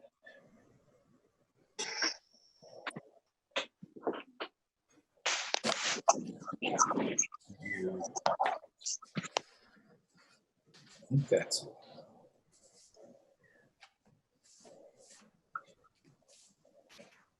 Is that it? There we are. Okay. So, the Article 44 items that we need to talk about are F and G. I think I just shared this. Is this not what I'm sharing? I'm sorry. I'm sharing. No, you're looking at the town. Yeah, I'm sorry. I shared the wrong. I got too many windows open on my desktop, and I'm sorry about that. Let's see what I can do here. How do I get there? Stop sharing. We'll try again. How about that one? That's better. There you go. So it's F and G here. So we have $500,000 for Giroux Park. 50% is used from the open space undesignated fund balance, which, if this becomes money that is caged aside, that's money that was caged aside from a previous year. So we're already looking at, undesignated fund balance towards Giroux, and then another 255, 777 to make it up to 500. And then the dredging project. How do we want to approach these? Do we want to approach it such that the monies are not even moved for these projects, in which case they become undesignated fund balances for a future year, and can be expended in the future with a future allocation? Now that may impact the 10% allocations. No, it doesn't. It doesn't, because there are two other articles that get it up to the minimum that they need. They need 10%. Yep. And Articles H and I bring it up to 225 for recreation. Okay, but recreation is not one of the items that needs 10%. You need 10% for open space, and I see 125 being expended for open space. And then if these are deferred, that's all the open space you've got. So that's a problem. Dean? Yeah. Can I make a comment? Yep. Okay. If this was a normal year, we would be looking at this article and deciding whether we wanted to approve action or no action, right? Yep. I'm not sure it's our job to look at each one of these line items and tell, well, you correct me if I'm wrong, but I'm not sure it's our job to look at every one of these line items and tell this committee that we approve or disapprove of the way they've allocated money. I think where we are right now is we've made a decision on Article 11 that informs them. So now they have information that they could go back and decide if they want to make changes to this. And then we decide, do we want to recommend affirmative action or not? I'm a little bit concerned right now that we're getting into their committee work as opposed to our committee, which is to, a thumbs up or a thumbs down. You see, I think that's a fair. That's a CPC chair. CPC's chair might have something to say about that. Yeah, that's. Yeah. John, would you like? If I could speak, if I could speak, I think Mary is exactly right, and it was the sentiment I was trying to make earlier, that we have some future decisions to make based on what we hear from you folks and from the town, and the response to your chair's letter seems to me will be very helpful in what our decisions are. There may be an interest in the town in deferring the capital expenditures, but possibly keeping these projects going. Or there may be an interest in the town in deferring the capital expenditures and the CPC component of these projects. So I'd like to wait and get some advice, and would suggest that Mary's got the better thought here. The only concern I have for you, John, and this is your committee's work, is that in the event that these things get in effect deferred, is you have to go reallocate to get up to 10% for open space, because these two are critical to the open space 10% allocation. Thank you, Dean. I think that's a very valid point. So maybe that's a factor of the town. I don't think our committee can answer that one until we hear more from both you and the town. Yeah. So, okay, so I think we will defer the recommendation process on 44, on these remaining pieces of 44. Otherwise, we're in. We find the rest of this slate to be very favorable. We're in agreement with your committee regarding all the other elements of this slate, and so that I think we'll navigate these last two pieces together. Thank you. Okay. Thank you, John. All right, so we will put that down. We've talked about how we're going to behave on 11. We haven't come to a recommendation on 11 yet, but we've come to a agreement on what our next steps are. I'm going to stop sharing that. And what else is on? What's our next thing on our? What about Article 7? Do you want to tackle COLA? I think I think we should tackle COLA. I think that's a great idea, Mary. So let's go there. Dean, like Dr. Hunter, may I step aside? You are welcome to exit the premises. Thank you, John. Thank you for your participation this evening. Nope, it's been very valuable. Okay. So number 7, accepting the provisions of 103J of the MGL Chapter 32 as amended by Chapter 19, Chapter 188, Section 19, Chapter 188, to increase the COLA base. So we had a presentation at our hearing regarding our somewhat retrograde 12% state of affairs, and other communities having upgraded a little bit beyond that. So we're gonna have some conversation about that. I sent out some research because it was a to-do item in our prior minutes. And so I went out and looked to see what I could find regarding the COLA base, and I sent that out in an email to the committee, which you all received. And it really shows that Concord has remained at the $12,000 COLA base.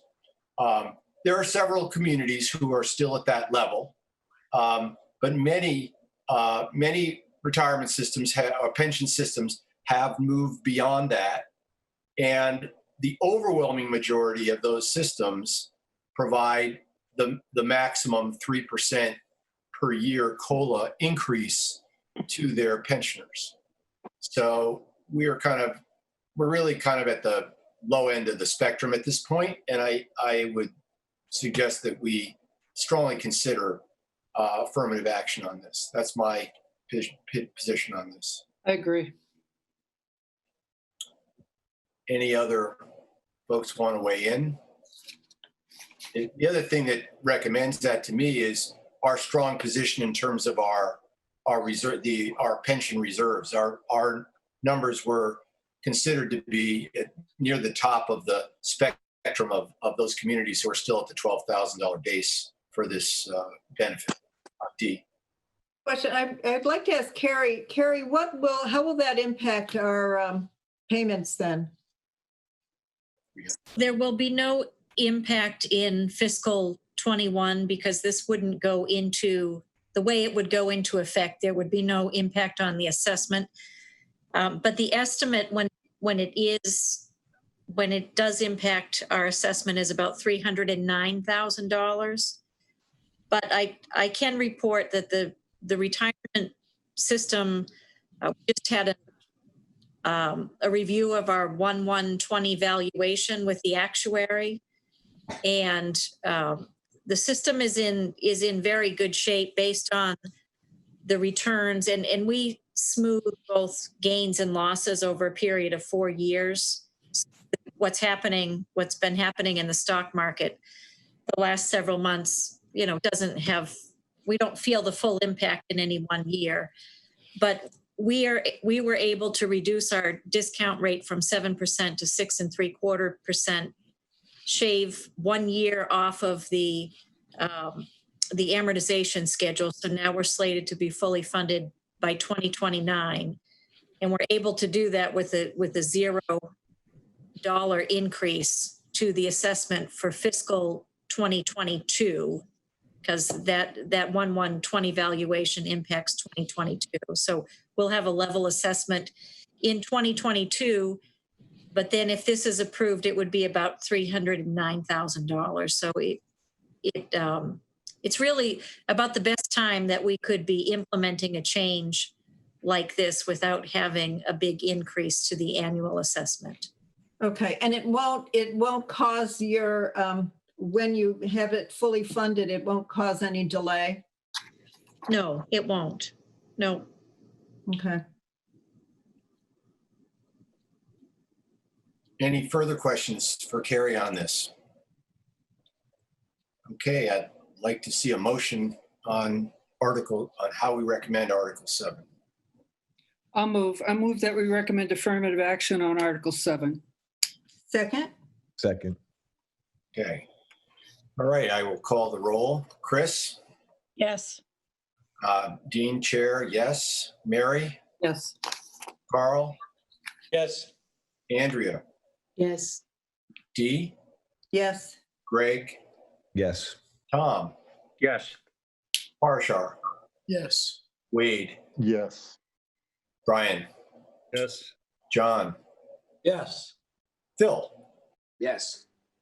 It's unanimous, and I so declare. Okay, so we've done some business here. Fantastic. Okay, where else can we move on here? Well, it's 9:30. It is 9:30. We have Maybe we should do Junction Village. Yeah.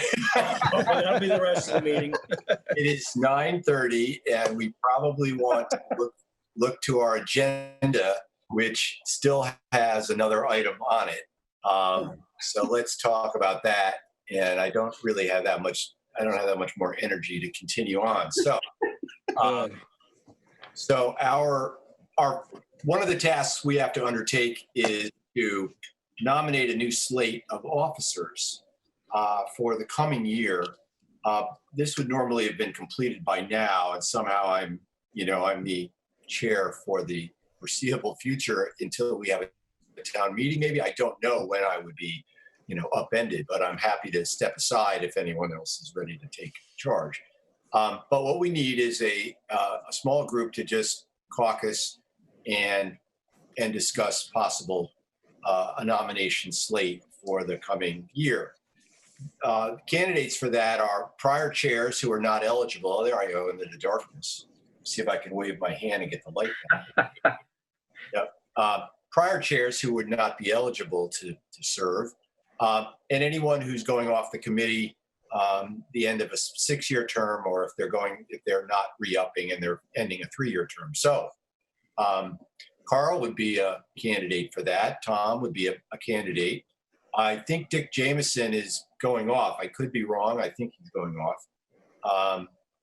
And who else is a candidate for this? Dick is not going off the committee. He's not. Okay. No. Who is going off, Carrie? We have to, 2 people are going off. Bill, maybe? No, nobody. I think I'm going off. Yeah. Phil. Yeah, you are, Phil. No, Phil. Phil's a Phil, you're next year. Too bad, Phil. Tom Tarpey, are you still in your first term? No, I am in my second term and I'm going off.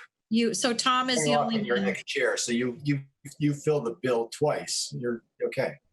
So the people that are going off are Peter, Brian, and Andrea, which I think have all. Peter's going to re-up, though. They all re-upped, which is good. Thank you. Well, Thank you. no, I'm not rolling off. Good. So it's Carl and Tom. Andrea has re-upped, right, Andrea? Yes. Okay, good. All right. So myself, Carl, and Tom seem to be the group who are capable of doing this. So we'll get together. We'll publish a minutes that's 1 line long that says we met and recommended the following slate. And we will bring that slate back to the committee for a vote at a future meeting. That should be enough to set us up for the next cycle. And we'll meet in the next couple of weeks. We'll just have a little Zoom get together. Do we have to post that, Carrie? Is that an actual subcommittee? Should we post it as a meeting? I don't know. You should post it as a meeting. Can we have it as an executive session? Is there?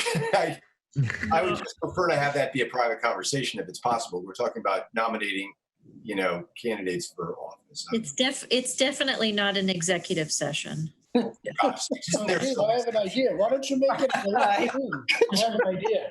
Why don't you make it at 11:30 at night? Whatever.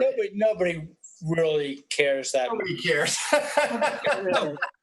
Really. If you talk about us, we won't care. How's that? Nobody's All right, feelings there are you being go. hurt. You're going to be told not to join. All right. We just need to be able to have a open conversation about the candidacy of various members for the positions. That's all. Okay. So you do feel, Carrie, that needs to be a posted thing. That's typically the case. Yes. Okay. All right. We'll come up with a time. We will post something and we will chat. And we, in these COVID-enabled times, we'll have to do it in a way that's, virtual, probably just this way right here. And there you go. Is there any, I have one piece of correspondence. I have responded to that. It was sent to me with the text in the middle of the correspondence. I'm sending you this in confidence. I responded to the person who sent it to me. You're sending me something as the chair of a committee. It is publicly FOIA-able. It can be retrieved by anybody. This cannot be considered confidential. So I believe she'll get back to me with further information about her concerns, and I'll leave it at that for now. That's the only piece of correspondence that I'm currently aware of. Has anyone else gotten any correspondence that they're aware of? And there are 2 members of the public still here, our recording secretary and 1 other member. Would anybody like to make any comments from the public?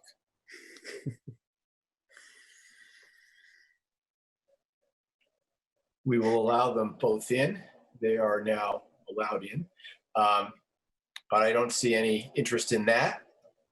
And so now I need a roll call, as annoying as that is, a roll call motion to adjourn. Can I get a motion? Wait, one thing before we adjourn? Yeah. The agenda down at the bottom under reminders says next meeting, : Next meeting, : There you go. No meeting. Okay. So it would be a good idea if we schedule one.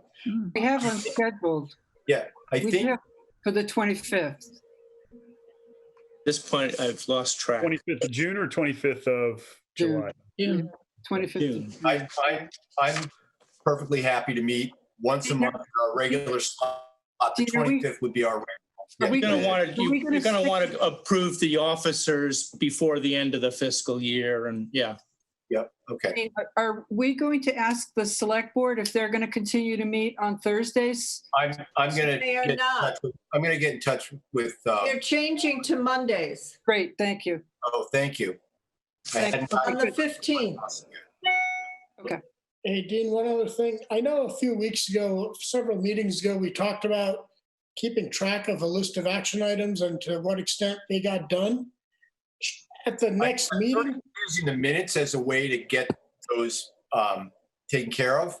And that's why you received a mail from me about the Article 7 COLA information, because I picked a reminder off the minutes that Anita provides as a follow-up. So those items should show up in the minutes that Anita provides, and we will follow up on them as they show up. So that's how you got that email this week about the COLA base, is because I was following up on some of that. So I'm hopeful that we can continue that process.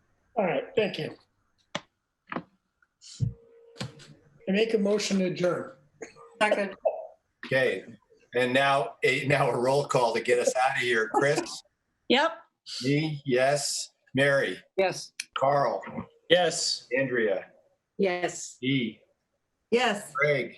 Yes. Tom? Yes. Wade? Yes. Ryan? Yes. Arshar? Yes. John? Yes. Bill? Yes. And we're out. Thank you very much, everyone. Thank you. Thank you, Dean. Bye. Thanks, Dean.